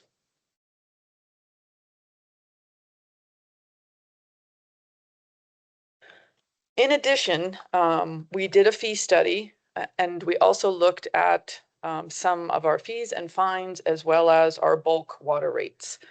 And there are some recommendations in the report that we would like you to consider. So first of all, for the bulk residential and construction meters, we are recommending that anyone who uses our bulk water provide a $500 deposit, and that deposit will be held and returned at whatever point they close their account. And there's a couple reasons for this. One is we do have trouble with some account holders who don't pay their bulk water bill. And we have really very little ways of being able to collect those funds. So if someone were to do that, we would be able to charge it against their $500 deposit and return the rest to them. The second reason is we have a bulk water facility over across the street by the Safeway. And sometimes companies, could be also an individual, but companies generally use that facility and can contaminate the distribution mechanisms. So let's say, for example, it's some sort of container that carried a pesticide or some sort of chemical. If they were to come and they were then to use our bulk water, potentially those chemicals could get on the distribution system, and then our crews have to come and clean that facility. And then we're able to know who that was. If someone's alerts out to us, we can look on the video, we can see who it was, and we can charge them for the cost of cleaning that facility. And so obviously if they didn't want to, we would have the $500 deposit to be able to delete that from their account or deduct that from their account, and then be able to pay ourselves for cleaning that facility. So that's one. We don't have any administrative billing fee at all for bulk water. And so we are recommending a $5 a month billing fee for residential and $10 for commercial. And That's just bulk water. It's just bulk water. So we have fees for the other, but bulk water we don't. We also are recommending to increase the late payment fee from $12.50 to $20. And we are asking to add a $10 construction meter billing. So right now, if construction gets a meter and we're billing them, there's no billing fee. So there's a lot of administrative work that's occurring in the water department where we're not recovering costs. So that's what we're asking you to add on. Also, we're asking to add on now the $3 billing fee that we had gone to you many months ago, and you had approved a $3 increase for online payments, credit cards, and things like that. And because of our financial systems, our software systems, we've been unable to implement that fee. We've tried, but we just can't, the systems themselves don't allow us to do it. And so now what we're asking is, instead of doing it that way, we're asking just to have it be applied to each bill. So you've already approved this fee. We're just adding it to the fee schedule, and we'll add it to every bill. So before you go to the next slide, if we're having some issues with the bulk water, them not paying and or contamination issues, is 500 enough? Well, we talked about that. It's a refundable deposit. It's a refundable deposit, and it's just a recommendation. This is completely at your discretion. We talked about a higher one, but for obviously residents, that could be very challenging to suddenly have the access to bulk water and then be asked to contribute another $1,000. That may be a hardship for some families, some residents. What residents would use bulk water? There are some, so you don't have to live in the town. So there are some locally, and there are some outside of town that come in and fill their tanks and take it back to their houses. Their wells have gone dry or for whatever reasons. And are we having issues with them making the payments? Just construction projects. I think that there's both. I don't know if it's like, I don't want to say it's a resident here, like but we do have some trouble with some bulk customers. Okay, because if it's I would rather not raise the deposit on residential customers, but I see where it can be really abused with commercial. But we're also Especially, we do have trouble with some residents, yes. Well, these numbers, are they actually in the language of the board? Are they specific, all these recommendations, or are we sticking to just the rates? No, it's the schedule that I put attached to the resolution, you would be adopting all of these rates. So But you can make, we could split it up to residential be lower. correct, you could make any changes tonight. They would be reflected in your motion and then applied to the schedule. Jennifer, I'm sorry, I need a clarification Residential bulk. on the water fee increases. So the bulk and construction meter rates, all of the sub bullets under that apply to only bulk and construction, correct? Correct. And then the last three bullets were applied to, possibly, should this get approved, apply to residential as Correct. well. Yes. Okay. Yes. Jennifer, like an example with the late payment increase to $20, Mhm. what kind of notification or how far in advance would residents and commercial folk be notified of all these changes before they take effect? So the water bills go out at the last day of the month, right? And they're due, I don't know if I know, 30 days, 20 days. And so if you're late after the 20th, the late payment would be applied, the late payment fee. Good. Okay. Next slide, I'm going to here. Okay. So in discussions with the water team, we have currently a shut-off fee for the first time in a 1-year period, it's $50. For the second time in a 1-year period, it's $100. And for the third time in a 1-year period, it's $150. And so we felt that this was a hardship. If you're already having trouble paying your water bill, you're not doing it on purpose. It's most likely because you're having a hard time.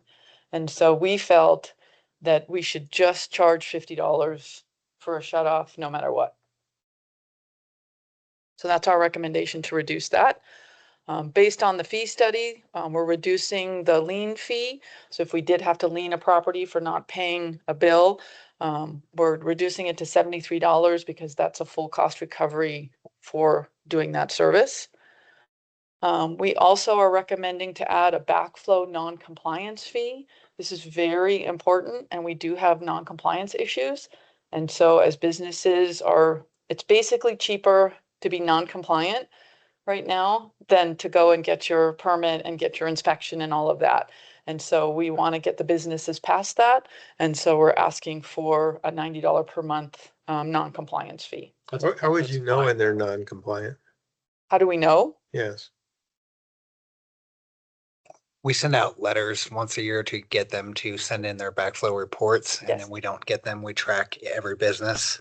So this is just for business. Business only. Commercial properties. So sprinklers at somebody's homes, obviously you wouldn't know. Just anything commercial. about that. Okay, thanks.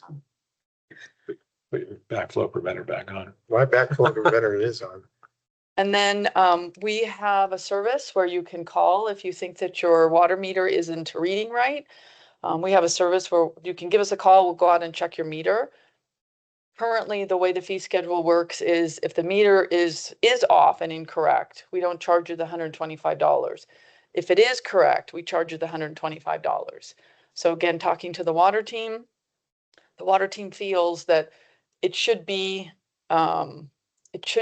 something that the residents are encouraged to do.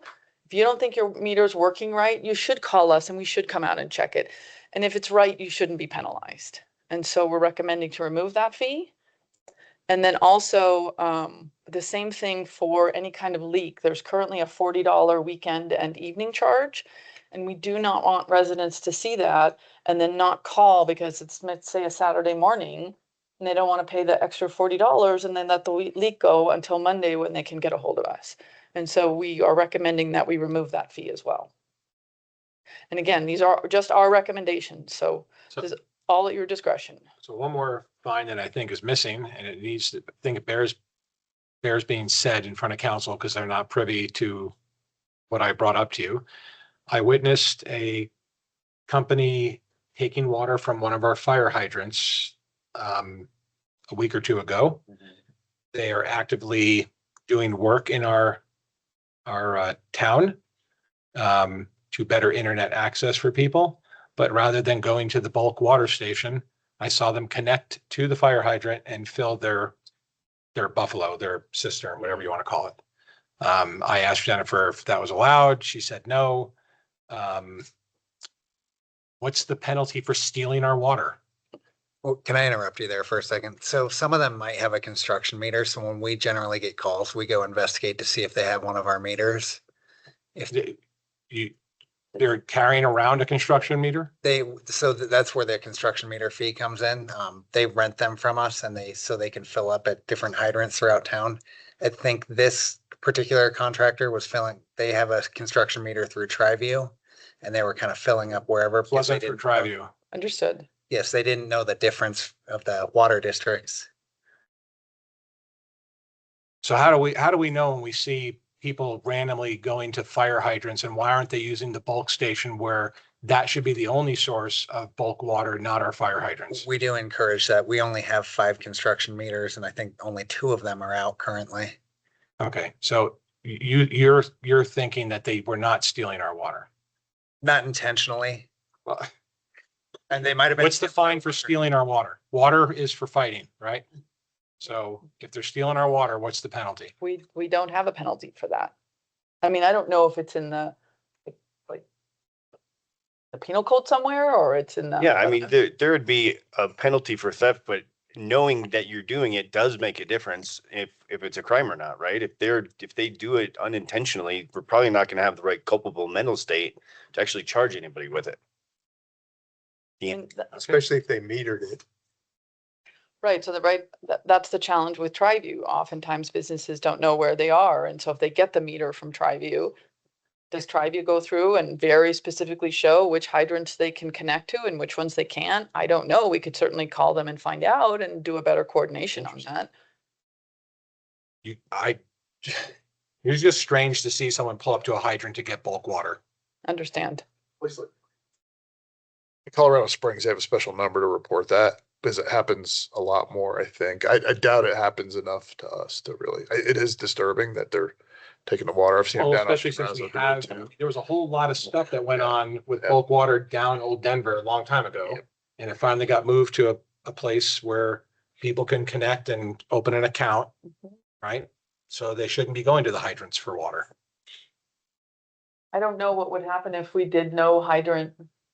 We just didn't allow that. We'd have to look at that. We discourage when they try to get hydrant meters, but every now and then some company does have a justifiable reason. Yeah. So we let them check one out. Okay. But it could be at the discretion of the council to no longer allow that. And then you would know, right? If we eliminate that service and we eliminate that kind of a construction meter, then you would know if someone is using our water. It's also easy for us to tell TriView, hey, when you, because I'll say, I won't say popular, but it's common in TriView that they hand out fire hydrant meters because they don't have a bulk service. And so, but we just have to make sure that we tell TriView, make sure you tell them don't cross I-25 because then they're not in TriView anymore. They're in TriView on both sides now. What's that? They're in TriView on both sides. Fair, but or give them a map to say, okay, if you're going to cross I-25. We can deal with it later. I just wanted to know if we had a fine, and what I didn't know we had meters for the fire hydrants. I know, obviously I prefer that we have a sole source to connect. Yeah, I'm with the mayor on this one. If we have a bulk system already that we're paying to maintain, i.e. you guys maintain it, right?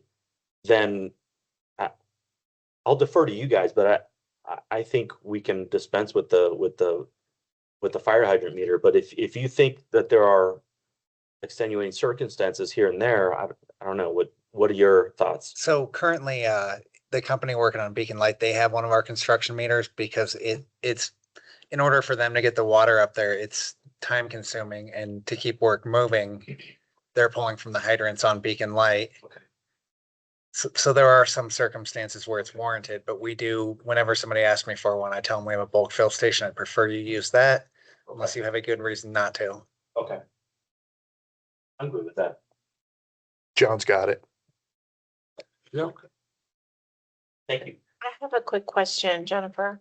On the water fee increase chart, it's not numbered. The $3 billing fee to all bills, it's per household and business? Per customer, Per correct. customer. Right. What is that going to? Why $3? That was what we calculated for I believe it was the online. Was it the online, Lori? Is that right? The online fees, the credit card and online fees? Okay. Yes.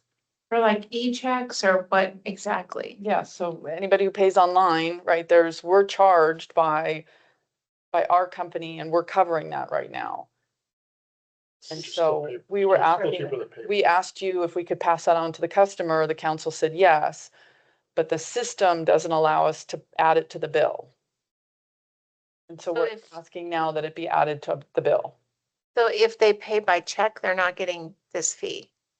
It's only electronic. Inclusive, so if a check is mailed in, then, you know, it has to be taken to the bank. Like it incorporates, it encapsulates all of the different fees involved in making payments.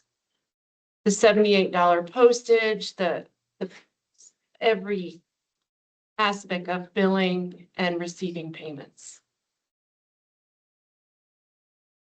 Okay, thank you. I mean, the vast majority of our bills are paid online, so we're paying that fee. Is that through Express Pay? Yes, thank you. Yes, Express Bill Pay. Okay. So based on these fees, fines, increases, rate increases, you can see that the water fund stays healthy for a longer period of time. However, still in 2029, 2020, 2030, right, we're going to need to continue to look at this. So we are looking at a water master plan right now that is going to identify a lot of our system needs, maintenance, capital improvements. So I would like to come back to you next year with more information with regards to what the system needs and relook at these fees again. It doesn't mean you have to increase them exponentially, but we're clearly, we're losing money. And so we need to continue to keep this water fund financially solid and have sustainable rates and fees and fines. But what we're proposing does buy us some time. So the recommendation is to adopt the fee increase along with the adjustments that are attached to the resolution in attachment 1, which is the rate, fee, and fine schedule. All right. Thank you for the presentation. Thank you. Questions, comments for staff from council? I would like to go back to that, the fees for the residents and commercial. For the bulk water? Just for the damages, the contaminants and stuff like that.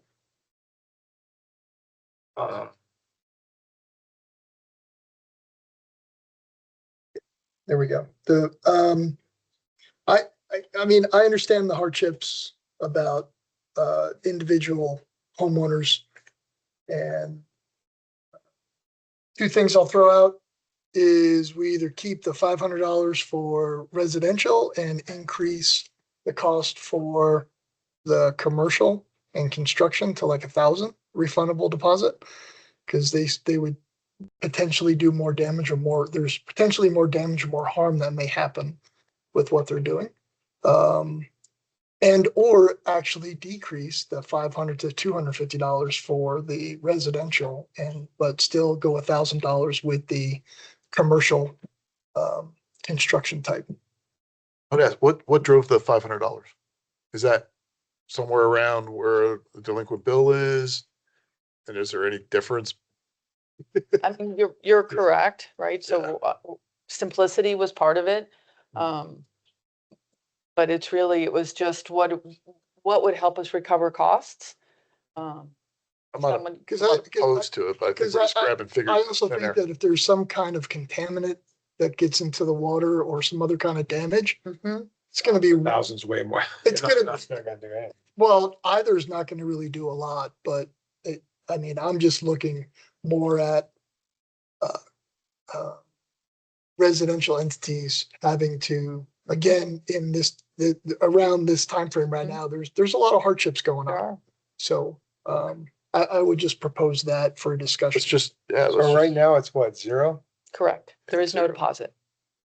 Let's just make it 250 for residential and 500 for commercial. Let's just do that. I think he wants to bump up the commercial though, because They they wanna have get more more. impact. Well, I mean, Did any of these numbers get compared to the surrounding water districts and what is there a way to know what their fees are and things like that? We looked, so tried to do some comparisons. I didn't put that in the staff report, but we're Comparable now comparable now with what you're recommending. with what we're recommending, yes. And I'm assuming some, like, there's not bulk for Triview. Does Woodmore have bulk someplace? I don't think so. No idea. I I don't- don't think so. Are we the only bulk water provider in the region? And I know there's one out towards Black Forest and that they do not have any of these types of fees, but they also don't have as organized as a system, so it's not really comparable. Okay. I mean, I'm fine with lowering the residential bulk and raising the commercial bulk. I'm Well, I I'm mean, good with that as well. the argument is that residential, may be in a little bit more of a financial bind. How do you know a business isn't? They're small businesses, landscapers and stuff like that too. So why would we want to completely shut them out? If there's a contamination issue, the town staff's gonna go after them. Like, that's gonna happen anyway. The deposit is just a temporary remedy to that. If it costs thousands of dollars, I'm sure we're gonna go after the. I think the whoever caused biggest thing for the contamination for thousands of deposit is to recover the stolen water. Yeah. If they're not paying Correct. it. Right. It's Yeah. really mostly for that, yes, if they don't pay their water We'll do bill. someone That's steal correct. So- And that's probably hard to judge where that's mostly going, but at least with a resident, you could put a lien on their property, correct? Yeah, you can. With the business, I don't know what you would do to recover it. I don't know. So, yeah, I mean, I'd be okay with less of a deposit on residential, but I'd probably want to see more on a commercial. And what about 750 for commercial and 250 for residential? So it's kind of in the middle-ish. Fine with me.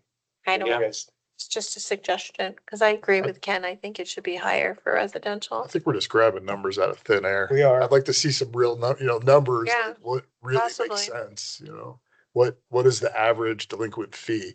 I don't like the idea of putting a $750 deposit on some small business guy. It's not gonna be able to get his water now. I Yeah, would history say at would be least good. lower the residential. 100%. I mean, I think it's, these are all good points. I think we dropped the residential to 250, but keep the commercial to 500. And again, it's refundable.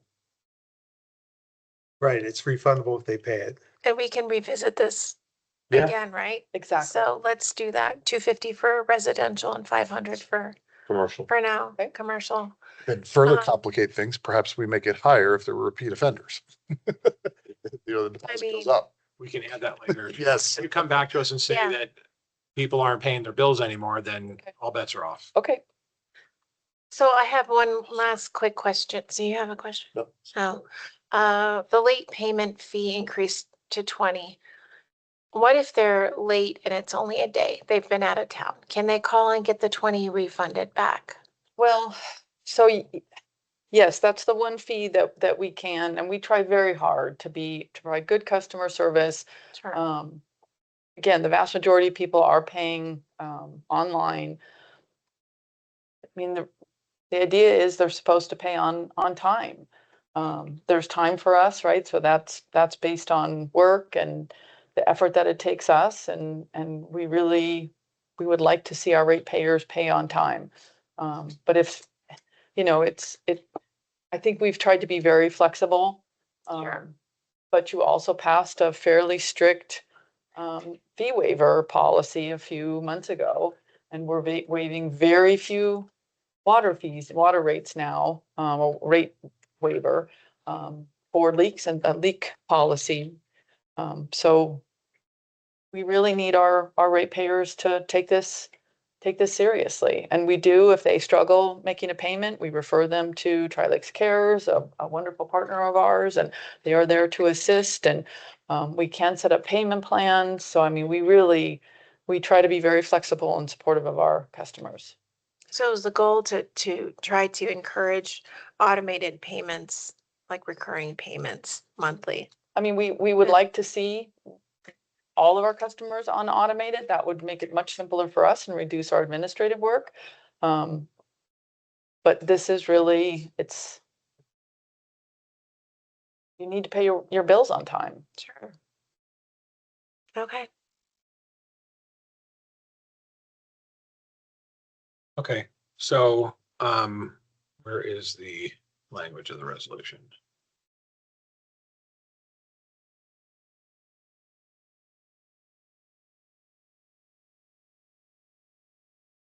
All right, so as far as the language of the resolution goes, what you have, in your attachment, you have the rates.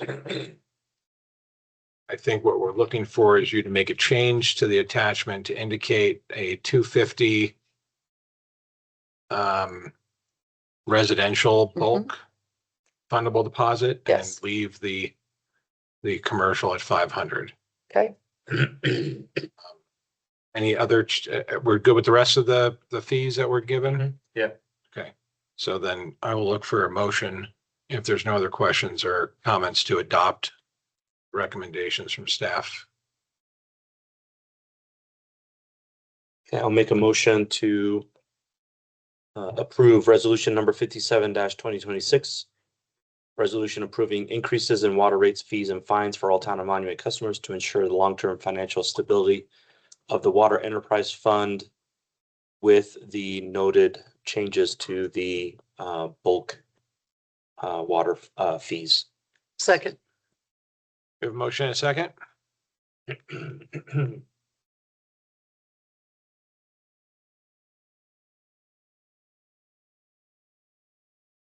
And that resolution passes 7-0. Thank you. Next up is a resolution authorizing a new tap to be installed on 2 out-of-district commercial buildings. Ms. Phillips? Yes, thank you very much. Good evening. I brought this item to you on July 6th with regards to a request to add a tap to service 2 commercial buildings.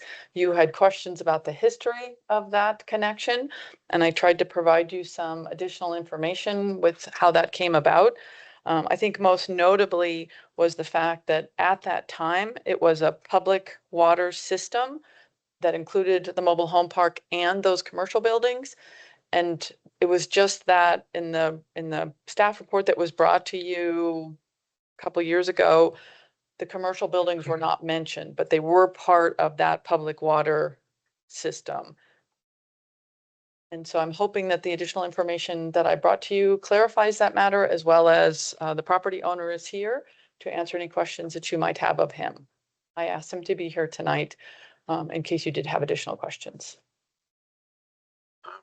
Well, given that I wasn't here, I do have one question. Given that there's 2 commercial buildings that we were not made aware of, that's concerning. Understood. That the original application was not forthright to the town. I understand. So second, or added on to that, since there's 2 commercial buildings, why are there not 2 taps, separate fees? Because while there may be one entity operating out of the 2 buildings, there's nothing to say that ownership can't change, and the water utilization would not change along with it. So while I'm okay with providing the out of boundary water and at the out of boundary rates, I am not okay with one tap feeding the 2 separate entities, given that they originally were not truthful with their application to the town. Do you have an issue with that? I'm sure there's a technical reason. Well, so as it was one public water system ID, it'd be like separating Safeway from Monument. Even though it's on Monument system, it'd be considered, if you were to try to consider it its own separate entity, which is kind of why it got misconstrued, because the Palmer Lake Mobile Home Ranch was the name of the public water system ID. So, but you're suggesting an additional tap into our line with what, 1 So meter? they're just separating it off of that public water system, and it's How becoming. many meters? Do you have an issue with having 2 taps? I don't have an issue with having. Would you have an 2 issue with 1 tap and 2 meters? Oh, it would have to be 2 taps and 2 meters. I don't have it. If they wanted to do, if the same owner owns both properties and that the water runs in unison to each building from one line, then 1 meter would work. But But if the concern on that, and I agree with the mayor, is that we'll be back and doing this again if one building gets sold. And why not just fix it now, if that's the case? Yeah, no issues with that. Okay, so that's at the discretion of the council. So technically, we can provide that. That would be at your discretion. Well, what are other comments from council, concerns about this resolution? Well, one, just in regard to the discussion, that turns the tap fees into over $80,000. So currently, Would it be a smaller tap though? actually, That would be up to the owner, but yet you could get away with doing a smaller tap if you're only providing one building. So it'd be a smaller tap and a smaller tap fee. well, this is my concern. If we're gonna double the tap fee, what's to stop the owner from just doing what he's doing right now? They already have water. So he's sold the mobile home park, and in the contract with the individual that he purchased the property, that purchased the property from him, the agreement stipulates that he will get a separate tap. So he's under a contractual obligation to get a new tap to his two commercial buildings. So can't we make that stipulation for this customer then? That if he sells that second commercial property, he has to make a stipulation of the sell that whoever buys that other commercial property has to get their own tap? Yeah, but who's gonna enforce that? We may not even know about it. We didn't even know they had two commercial buildings operating on the property. Well, well, prior to being sold, it was just one commercial property. Well, there's that. One property. So Yeah, the it was mobile one home property, park, so it was all under one property, so. Correct. I mean, what you would know potentially is that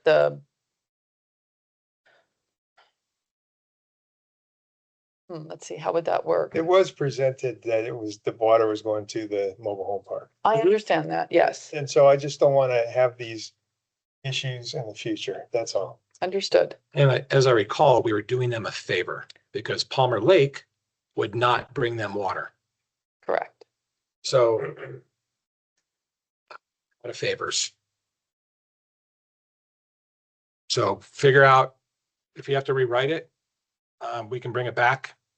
So I would say that we continue this also to the 17th. That'd be my suggestion. Rewrite it, do whatever your negotiations are to show two taps to the two buildings that are operating as commercial entities, and size them appropriate for what the business is that could operate there. So if I may, we don't need to continue it. You just don't make a motion and the Okay. item dies. And I'll bring it back once I've spoken with the property owner and worked with John, and we'll bring back to you a third try at this. Is everybody here in agreement with that or? Yeah, is there agreement? I'm okay with that, yeah.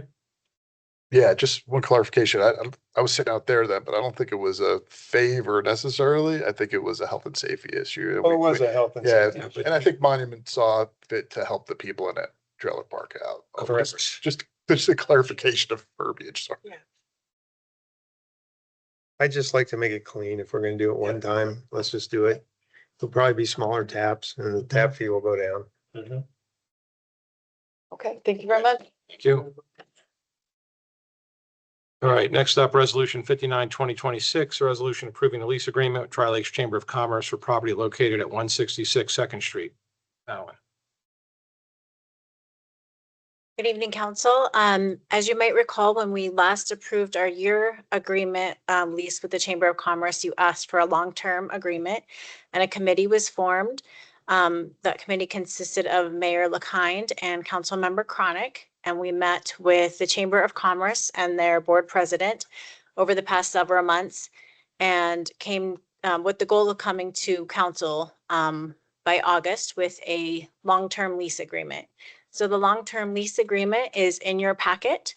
And if anyone from the committee would like to speak as to the terms, there's also members from the Chamber of Commerce here in the audience as well. So if there are any questions for them, they're available for answers.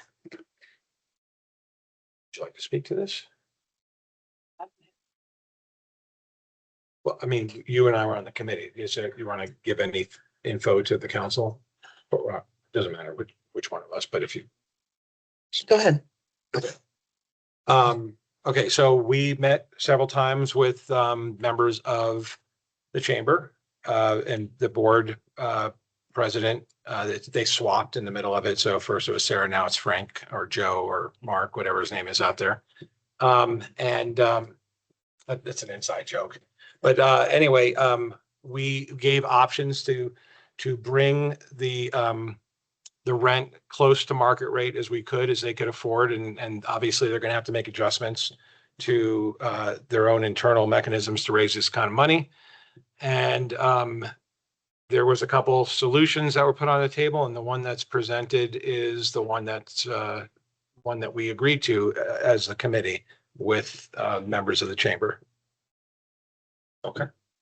So it was just you and Laura and Tri-Lakes And Madeline. and Madeline? Who else? Anybody else? Nobody else from staff, no, but we could only have 2 council members that were able to participate in that committee. And the council members were chosen at a council meeting. Okay.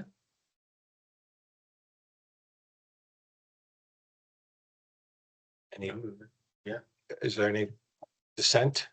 Yes. Yeah, I do not like Exhibit A. I think that the rent is not close enough to market value. Just my opinion.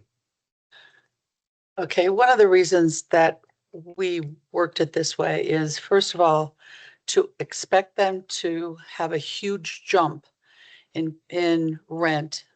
It didn't seem palatable for us. And so we worked to escalate the rent and get to a point where, I mean, if you look at the market value, I mean, it's kind of out there. And it just didn't make a whole lot of sense. So this was the escalation that they felt was okay for them, and that we also understood was going to be fine for us. I think every business in town would love to be able to just pay what they can afford. That's my comment to that. The 2 other things that I have a question on is it says in the agreement that the landlord pays the property tax, and then any repairs over $5,000 the town pays for.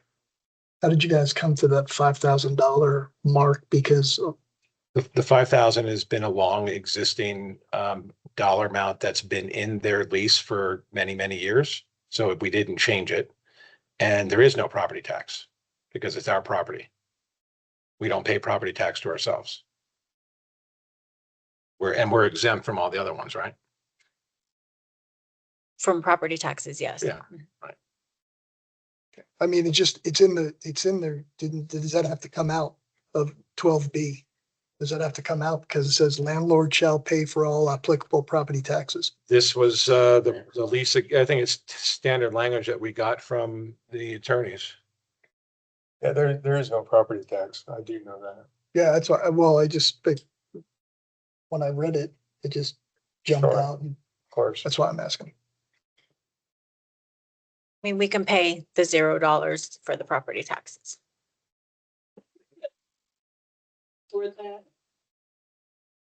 That's what it would be if you know, so it's just standard lease agreement that we have in all of our lease agreements. Anything else you want to add? Thing that I want to add. Does the chamber want to say anything? Frank? Mark? I thought his name was George. It's whatever I want it to be when he shows up in person. Good evening, Mayor. Good evening, Town Council.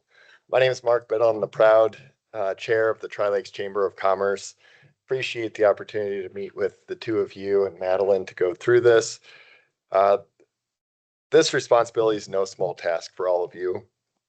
In addition to supporting our business community, we provide staff for the Visitor Center. We provide resources to support the community, the Visitor Center, the Meeting House. We donate that space for other meetings. The meeting house we do own. The building at 166 Second Street has been our home for more than 12 plus years. And that has allowed us to really reach further in the community by providing resources to the businesses and organizations.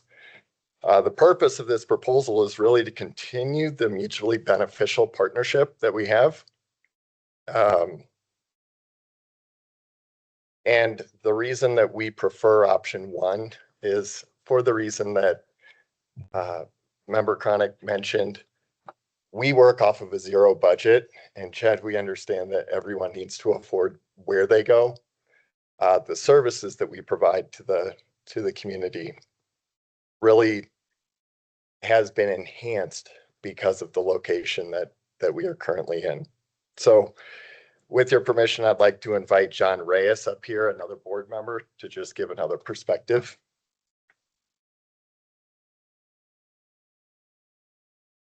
Mayor, Town Council, I appreciate you allowing me to be here and speak on behalf of the Chamber of Commerce. First, thank you for everything you do. I go to a lot of these meetings and it's amazing how much y'all care about the town. So thank you for doing that. I was part, before this, I was the treasurer and I was part of this process and learning about the budget. And it kind of seemed a little bit odd to me because we both had responsibilities. I do agree. I am a business owner. I am a realtor. I own property. I do own property. So with that being said, it kind of seemed as if we were looking at this in two different ways. One was a landlord and one was a tenant. And when you do that, you get in trouble a little bit because we're a nonprofit. And we've always supported what you want to do. It's the exact same mission. You want economic growth through planning, through responsible government. Y'all do that. And then we come beside you and we wind up doing things like supporting the businesses and make sure the growth's there. Y'all want to make a memorable place to be and a place to be proud of. We do that. We support you with all the events. The 4th of July, we had over 25,000 people come. You want a building where we can support that. We've had over 320 meetings there for everything from HOAs to leadership meetings for these people to be able to sustain their businesses. So it's beyond just looking at it from a tenant and a landlord perspective, because when you do that, you get yourself in trouble. You'll wind up cutting off your arm just to save your finger. If it's looking at it from a perspective of let me get as much as you want, that's going to be long-term effects from the chamber being able to provide everything that we can for you. So I would please just ask that you consider all the things that we want to do because we're coming alongside you and we're partnering with you versus being landlord tenant. So with that being said, I do emphasize the proposed option one because it does allow us to come on board and be able to do the responsible thing, pay you for your building, but do it in a responsible way so it doesn't hurt us to be able to support you in your mission. Thank you. Yeah, thank you. So just as an example, we have Haley here from Tri-Lakes Cares, and Haley, the town gives you 25,000 a year, right? Just about that works out to a little over $2,000 a month in support that we give to Tri-Lakes Cares. We've also in the past given monetary donations to the chamber as well on top of the building. So I mean, Haley would love to have her, a building where she's paying $0 or $500 a month, I'm sure too. I'm sure her building costs a lot more than that just to maintain. So I appreciate the perspectives. But I think, and something I spoke with the town manager about was, this last year, this town went through a lot of pain. We went through a lot of pain. Revenues were down. We had to let staff go. Incredibly hard on these folks that run the town. And I don't see any sacrifice from anyone else. I don't want to cause pain or cause punishment, but I think that it's only fair to ask that someone who's benefiting so much, and we are benefiting as well, but from someone who's benefiting so much that there's no pain point on that end at all. I haven't seen it at all. So.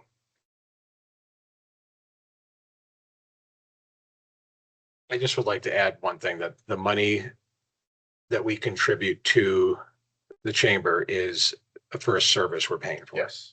And I think we're underpaying that. What it costs for salaries these days and benefits and we saw the metrics for the visitor center and the amount of people that do come in. I think we're getting a deal. That was maybe you can enlighten us a little bit on that, because that was one thing I know we asked for was metrics on, let's qualify the visitor center. How many people go in there just for the visitor center? How many hours does that take? Because I don't think we ever saw those numbers. The rest of us did. You guys did, I'm sure, but we never, yeah, well, we asked for Happen to that. never have saw it. any of that data with you, Terry?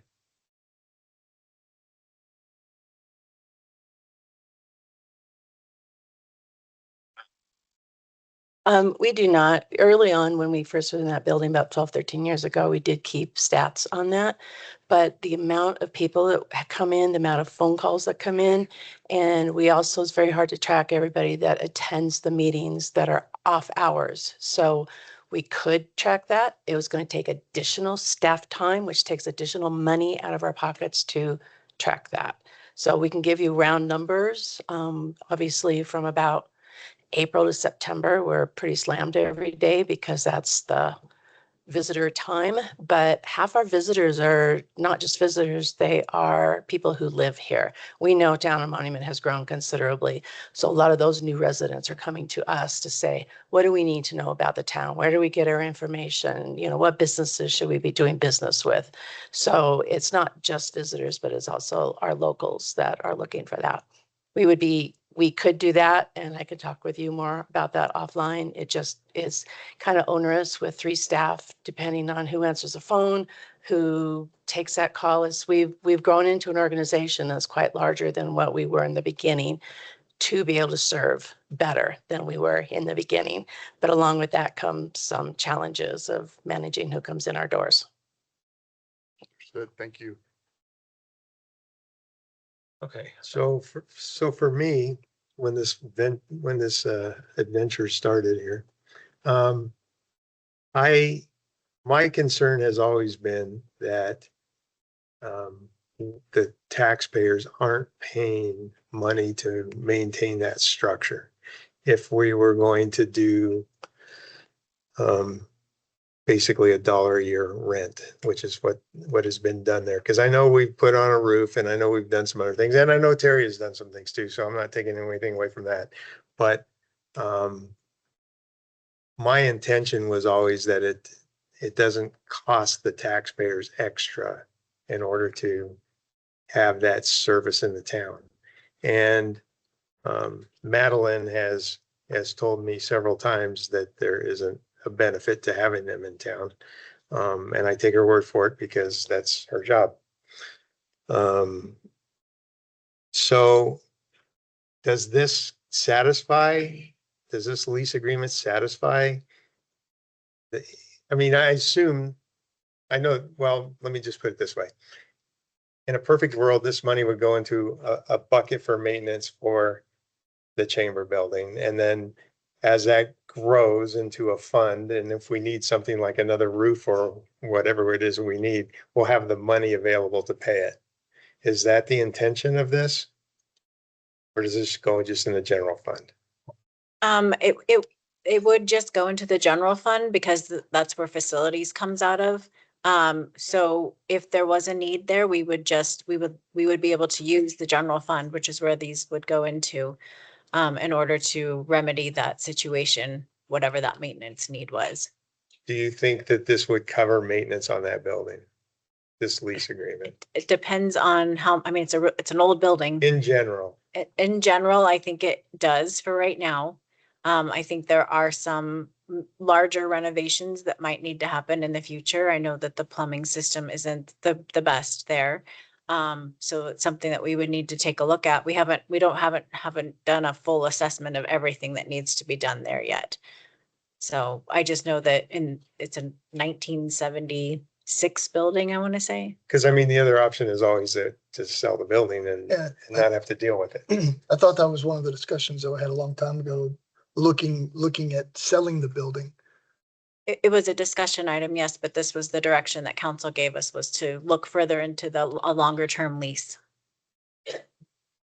Again, my only concern is I just want to make sure that we do our best to cover the expense of that building if we're going to keep it. Correct, yes. It's a 1-year lease, right? No, this is a 5-year lease. So So it's the 5 years, escalation. back to this. It's graduated. Right, And the even payments graduate. at the end of the graduation, it's still not to where it's gonna be covering. And it might cover, but Yeah. I agree with you. It's not market rate anywhere close. to Yeah, market and rate. market rate is, I mean, I use that as an example. I'm not saying we should charge a market rate. I'm saying we should charge enough to, and you expanded on it better, to cover our expenses on that building. That's always been my That's- concern. And that's, if it came out wrong, that's what I meant. So back to Madeline. Based on what we've been spending on that building, do you think that we can get to where we're covering it with this lease? By the Other time, than big expenses? correct, I think by the time we get to year 5, we would be able to cover our typical maintenance expenses at that building. But this agreement is $5,000 over 5 years. I mean, is there any creativity that could be used for raising their rates? Are there rates for the new businesses that come in that are part of that? Please, you can come back up. Thank you. Where are you getting $5,000? One correction, it's 60,000 over 5 years. Monthly. Oh, monthly? So wait, 500, no. 0 rent for 2026. It's 6,000 for 27. Goes And then six, this would six, go nine- up. Goes 6, Okay, my 9, 12, apologies. 15, 19, So 18, I'm sorry, 18. still seems a little bit low. I don't know.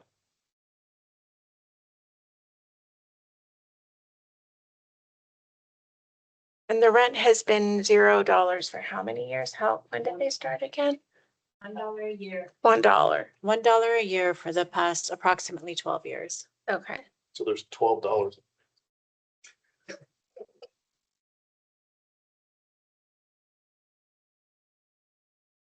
So this is what we came up with. You guys can agree or disagree with it. If we agree with it, then we pass it forward and we now have a new lease for that building. If you disagree, then we're gonna need to give staff direction on what we do at that point. We can go back to the drawing board and come up with different dollar amounts. That doesn't mean that the tenant can afford it. And then what are we doing at that point to, I'm just one vote. yep. So any other concerns, comments? Okay, so I will look for a motion either to approve or not approve the lease agreement as presented to council. I make a motion to approve resolution number 59-2026, a resolution approving a lease agreement with the Tri-Lakes Chamber of Commerce for property located at 166 Second Avenue. Second.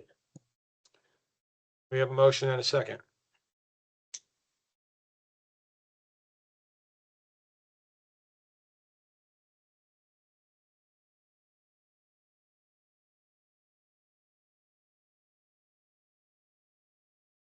All right, that motion passes 4-3.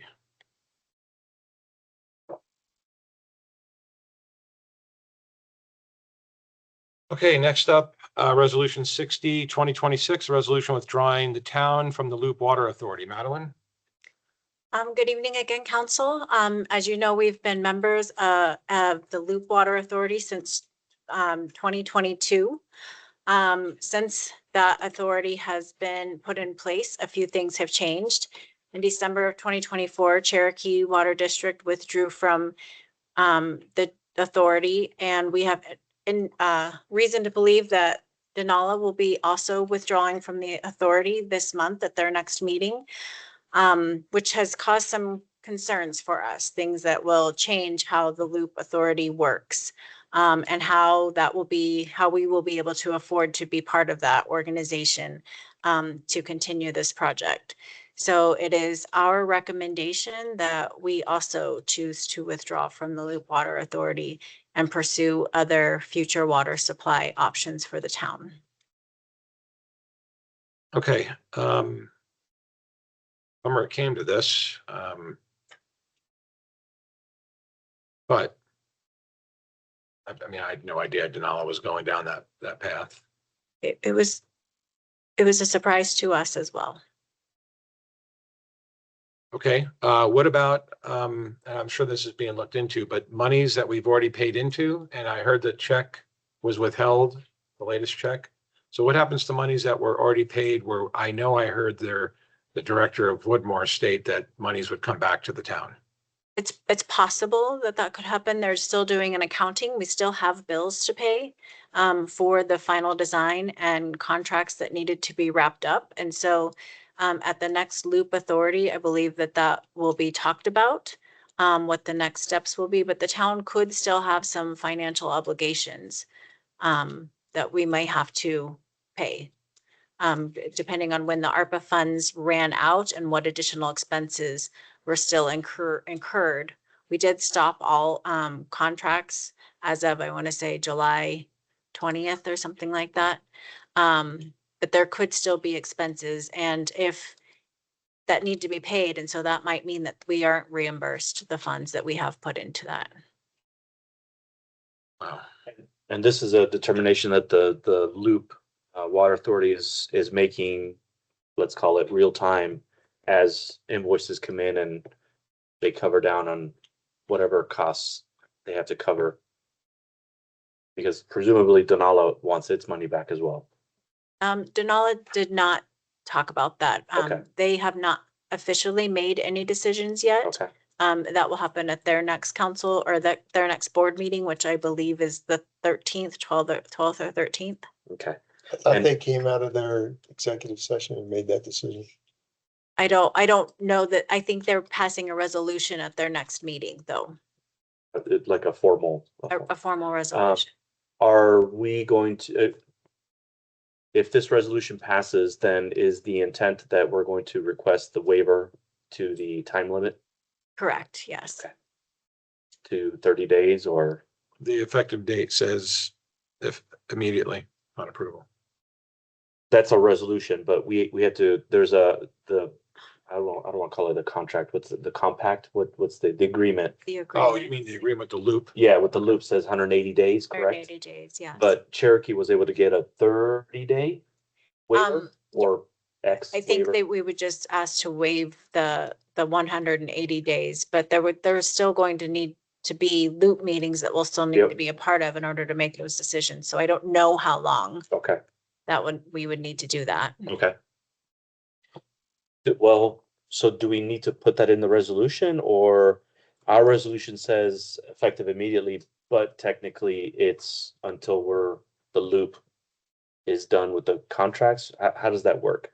How can we resolve the differences in time Well, periods? Section 3 states specifically that we're authorizing the town manager to provide any required notices, seek appropriate waivers, Okay, seek reimbursements, and execute any related documents consistent with the resolution. So she's going to have full authority to okay, execute what Okay. needs to be executed. all right. Well, it's a shame it's come to this. Having a regional system has always been top of my list. But it's just, Well, I don't think this shuts the door on a regional. I think it'll be a little bit more. What we pursue now is a more, let's call it, robust, achievable regional solution that it's is. very expensive. The no problem doubt. is we just wasted $4 million in ARPA funds to kick this thing off. I wouldn't say it was a It waste. was a feasibility study. You Yeah. can look at it as a feasibility study. Yeah, but I don't know that it's gonna be whatever regional solution we come up with that's local to the Tri-Lakes area is certainly not gonna be more expensive than $160 million. No, and I agree with you. I agree with that. I think it'll be at most, It's just, it was a really good idea and it just isn't practical without more partners. Yeah, and that divide that number by 1,500. Yeah, That's and- big. and we have- I don't and care, we I have don't care what yeah. the number is, it's big. We have we have a small portion of that. yeah, you're talking 400, let's call it 500 acre feet, round number. 500 acre feet of water call it 1,600 taps at build out, maybe 2,000. 2,000, let's do round numbers. Makes it kindergarten math. 2,000 taps, 500 acre feet, whether it's 160 million, 200 million, or 10 million, it's still a lot. Right. But I would prefer it to be 10 million versus 160 million. I think we're all on the same page. Yeah, but if you can't pay 10, you can't pay 160. Make a Okay, motion. yeah, if we're all in agreement with Yep. getting out of the loop, let's hear for a motion, please. I make a motion to, or yeah. I move to approve resolution number 602026, a resolution withdrawing the town from the Loop Water Authority. A motion and a second.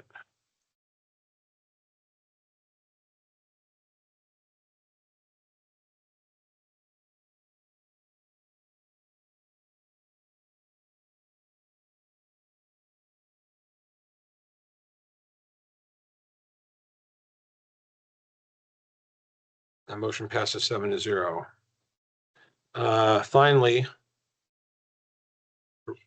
a 61/2026, a resolution approving an intergovernmental agreement between the town of Monument and the Tri-View Metropolitan District to develop a joint area transportation plan. Mr. Ungelleiter? Does anyone need to take a breather? You guys have done a lot tonight.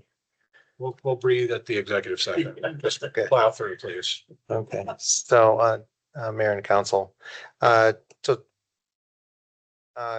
time I came to you for regarding the concept of doing a transportation master plan was back in February.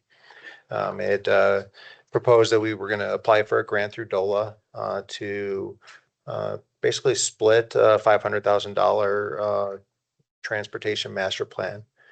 Transportation master plan was something that was identified early in our meetings in the development of the Monument 2040 comprehensive plan, which is soon be delivered to you probably later this month in draft form and formally in September or October. The transportation master plan is actually on point and theme with all the work that you've been doing. It helps to feed data into your capital improvement program over the next 5 years. It helps it helps identify roads and transportation networks that need funding, need improvement.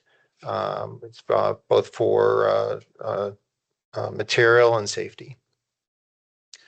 About less than a month ago, I was sitting down with Mr. McGrady over at the Tri-View Metro District, and we realized we were both talking about the same thing. We were both talking about doing studies of our road network.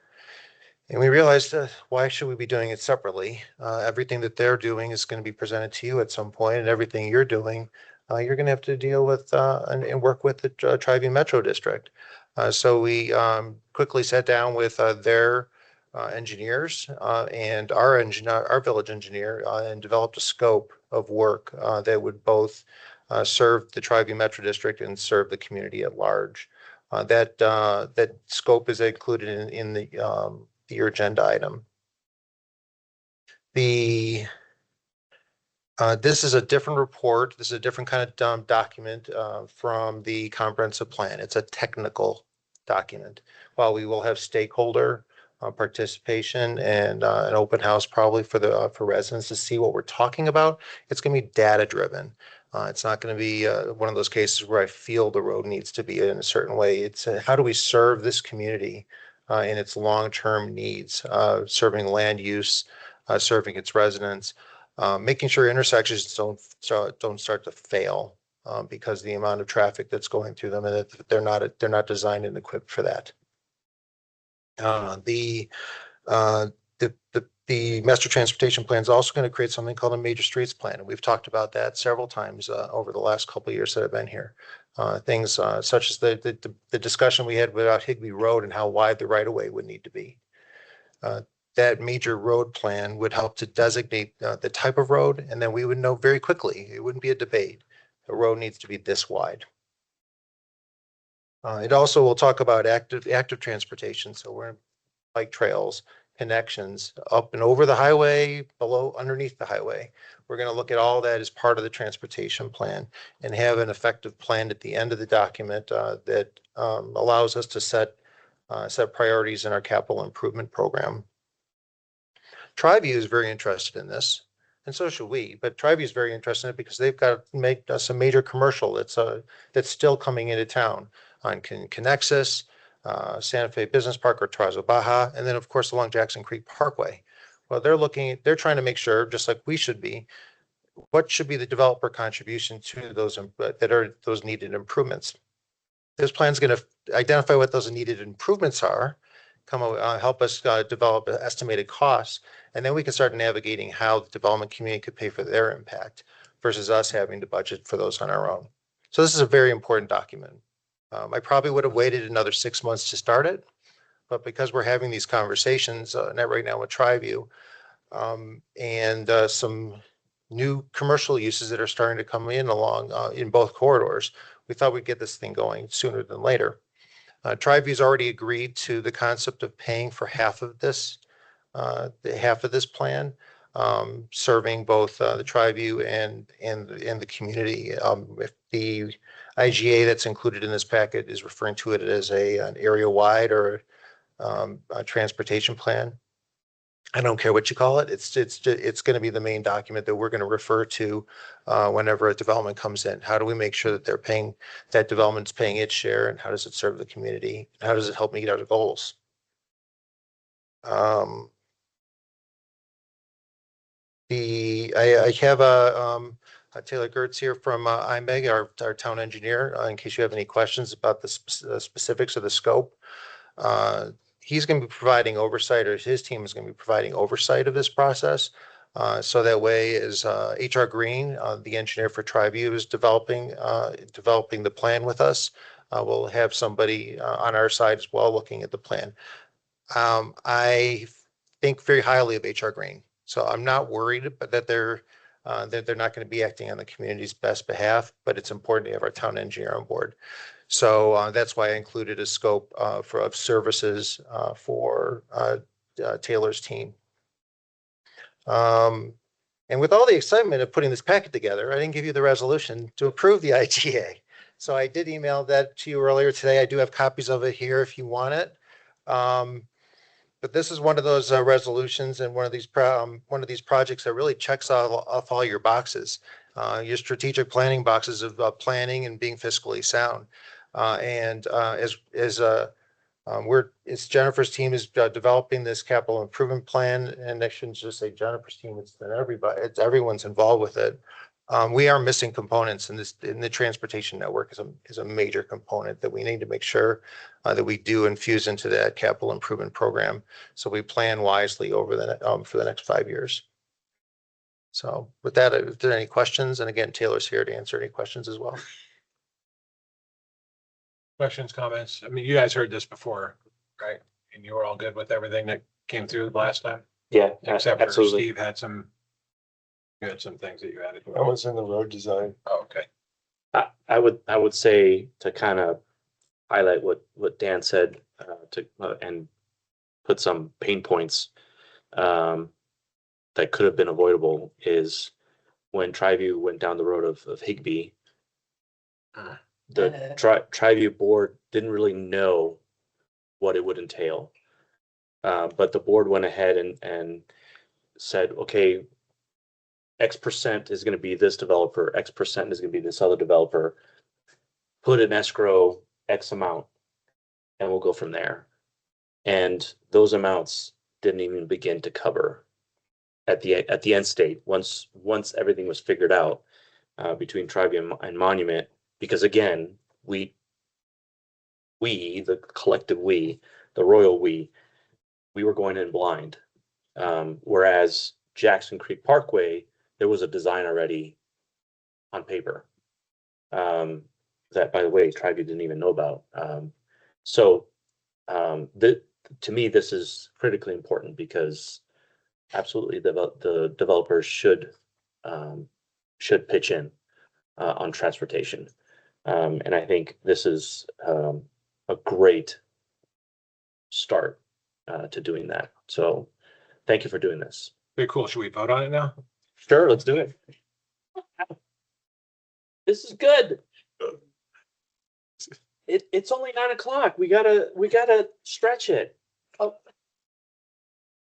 Santa said stretch it. Someone needs to turn the air conditioner on too. Can I make a motion?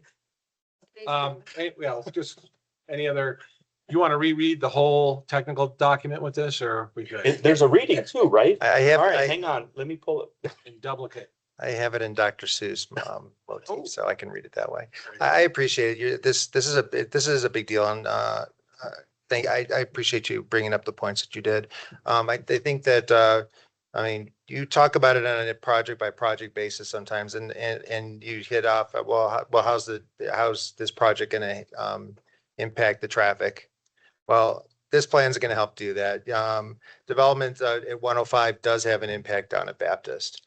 So, and no traffic report's going to show that type of detail. This one's going to go through that and show that what the future traffic is along Jackson Creek Parkway from one end of town to the other, and what are the improvements that need to occur. So I appreciate you taking this to heart and willing to work with us and Tri-V Metro District to do this report.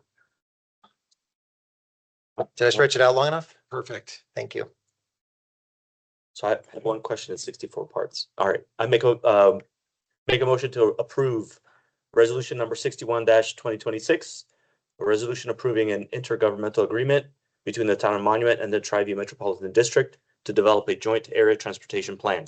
Second. Motion and a second. By the way, thanks for thinking outside of the box there and including them. Yes. It definitely, it helps everybody.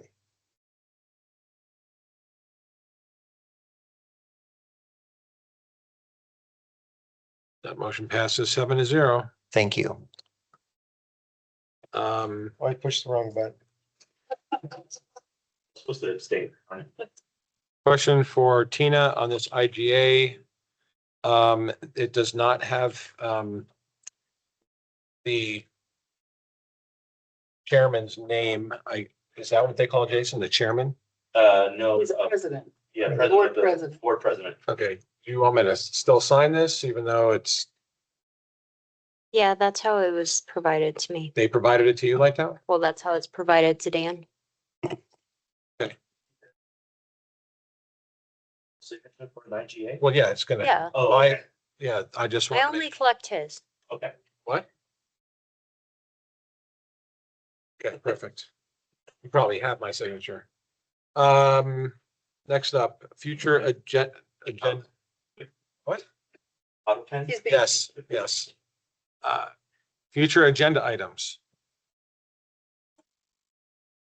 We just have a request from Fountain Creek Watershed to do a proclamation for Creek Week in September. We're suggesting the second meeting in September for that was it the first? The first or second meeting in September. I can't recall which one we landed on, but one of those dates. Are you So also scheduling Creek Week cleanup for that time period? yeah, they have a set time period for when they do that. It's like the last 2 weeks in September. So the September 8th meeting is what they would like to present that proclamation on. Okay. Anybody else have a concern about that? Oh, because the 7th is Labor Day. I forgot. That's right. Okay. Phase 2. That's the only thing? That's the only item, yes. I mean, just as a reminder, I did send out a bunch of dates for our next town hall meeting. I've received several responses or several that say they'll make it work with their schedule, so. I will look at it closely tonight or tomorrow. And Okay. Give you an answer. Great, thank Based on you. what I saw the other answers. Great, thank you so much. I'm gonna go against everybody else's. Oh, God, you're really. All right, council comments. That has left the building. Yes. So, I was super upset when I saw that the ribbon cutting for ATCO was last week and I was out of town and had to miss that. It was super disappointing for me, but I just wanted to make the comment, and congratulate Madeline and Dan and Jennifer and all the staff on what a wonderful job. Yes. And it's just amazing. And I'm really sorry I couldn't be there. I really am. Yeah, I heard there was tears shed. So yeah, just wanted to share that. I have several. I'd like to echo that because the staff was not called out specifically, and I really was disappointed that the names of all the people that spent so many hours, and to say thank you to council, that's great. But all we did was vote. We voted on the information that we were given, the questions that were answered, and everything was done in an exemplary way. So that was disappointing, but go Echo. I also would like to thank the Public Works and Water Departments for fixing the water main break that happened for the second time at BVP, Buffalo Valley Path, on a weekend, no less. I'd like to mention that there's a 4-year plan that is being devised. It's called Shape the Future of Aging Services. And one of the community conversations, because this is happening throughout El Paso, Park and Teller counties, this plan gets put together and then gets sent to the state for funding.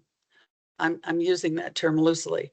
But the conversations are happening in various places. One is happening right here on August 27th from 10 to 12, 10 a.m. to noon.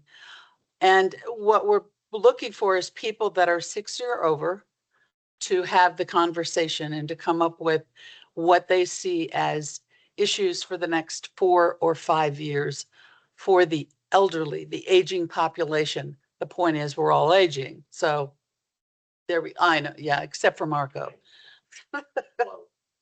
So I just wanted to make sure that people were aware of this. I put some flyers out in the front. And again, August 27th. And that's it for me. I'll just pile on top of what everybody said about town staff, in particular Madeline, Dan, Jennifer, and if there's others that, I mean, I know that there are plenty of others, but I'm not trying to leave anybody out. I just know those three on ATCO and how that all went down, and it's a giant check mark for the town. So thank you guys. Yeah.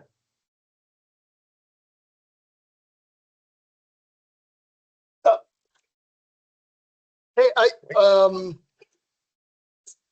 just want to address one thing. I know because I've been asked by multiple people. Either I get stopped at one of the stores or got a couple emails or text messages as to the reason why I said no to the meters over in the lake. Several reasons why I voted no, just to put it on the record and be clear and upfront. One, I didn't. First and foremost, I don't think there's a lot of teeth in it, especially, and I don't want the police to be distracted from responding to other areas of the community that need attention, vice having to go monitor the lake area. I know we're going to eventually have a code person there or someone that can do that, but that's going to be hit or miss. So that was my number one concern, is taking away from where the police need to be patrolling and doing their job. First and foremost. Second is again, like I said, the teeth involved in it.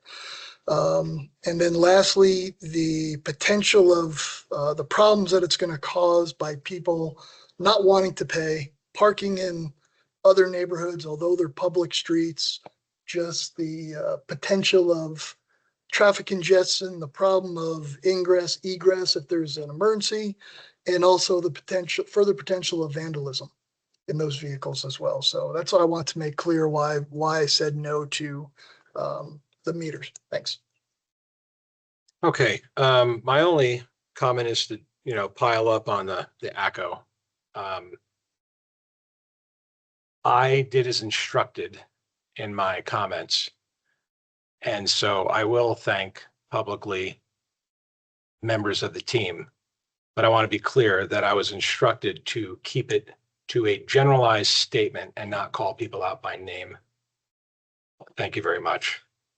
So to Dan and Jennifer and Madeline especially, and anybody else who was a part of putting together the information that the council digested to and approved for the purposes of bringing this business to the town, I thank you for, and the tears that were shed were well worth it.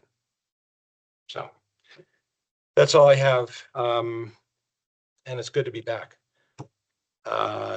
Next up, we have executive session. So if our resident reader would like to read us into executive session, we will take a brief recess after. And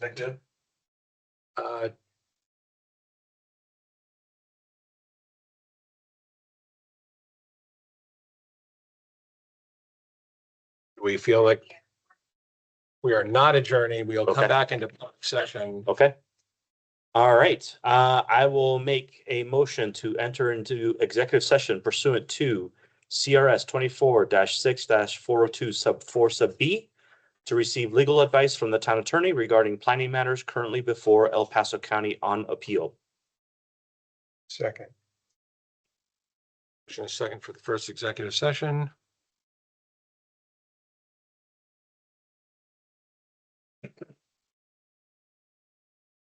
That passes 7-0. And I make a motion to enter an executive session pursuant to CRS 24-6-402 sub 4 sub B for purposes of receiving legal advice from the town's legal counsel regarding quasi judicial actions and the impact of social media, and return to public session afterwards. Second. Motion is second on the second executive session.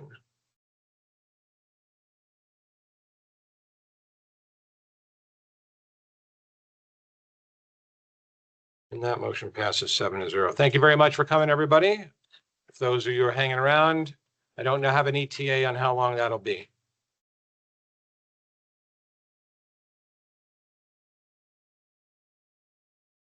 In open session, I'd like to start having a discussion on a letter and whether or not the council would like to get on board with signing it and submitting it to, this will go to the, in the EDARP system and out to the public related to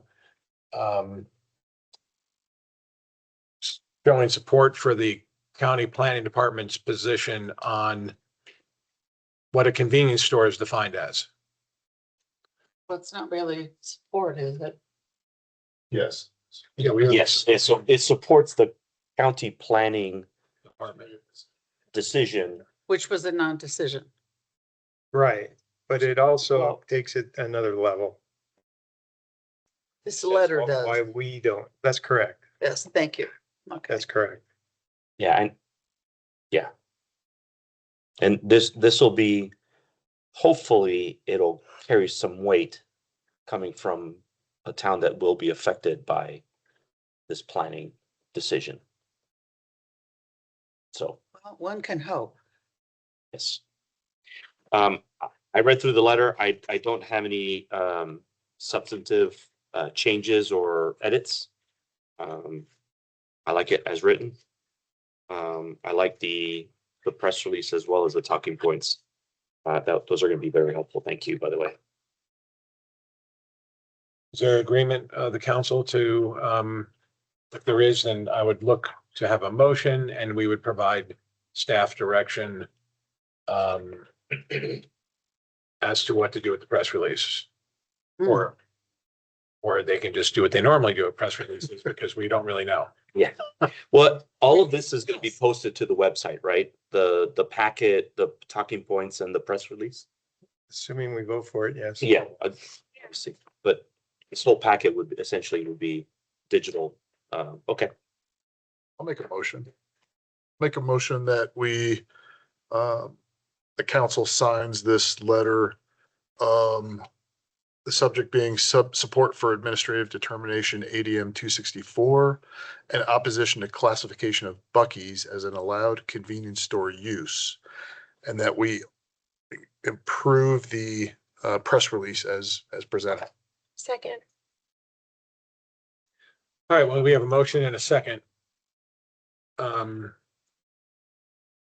Gonna sign your copy? Do yours? Sure. Should we use Sena's and just pass it on down? Assuming it passes, yes. Ink and everything? Assuming it passes. Nice work on that, Dan. Yeah. Yep. Nice work, Dan. Yeah, I signed it. Did I sign? Oh, yes. That's weird. Yeah, but it said yes, right? hang on, folks, we haven't gotten a, Oh. It's up here. It was already. it's up here?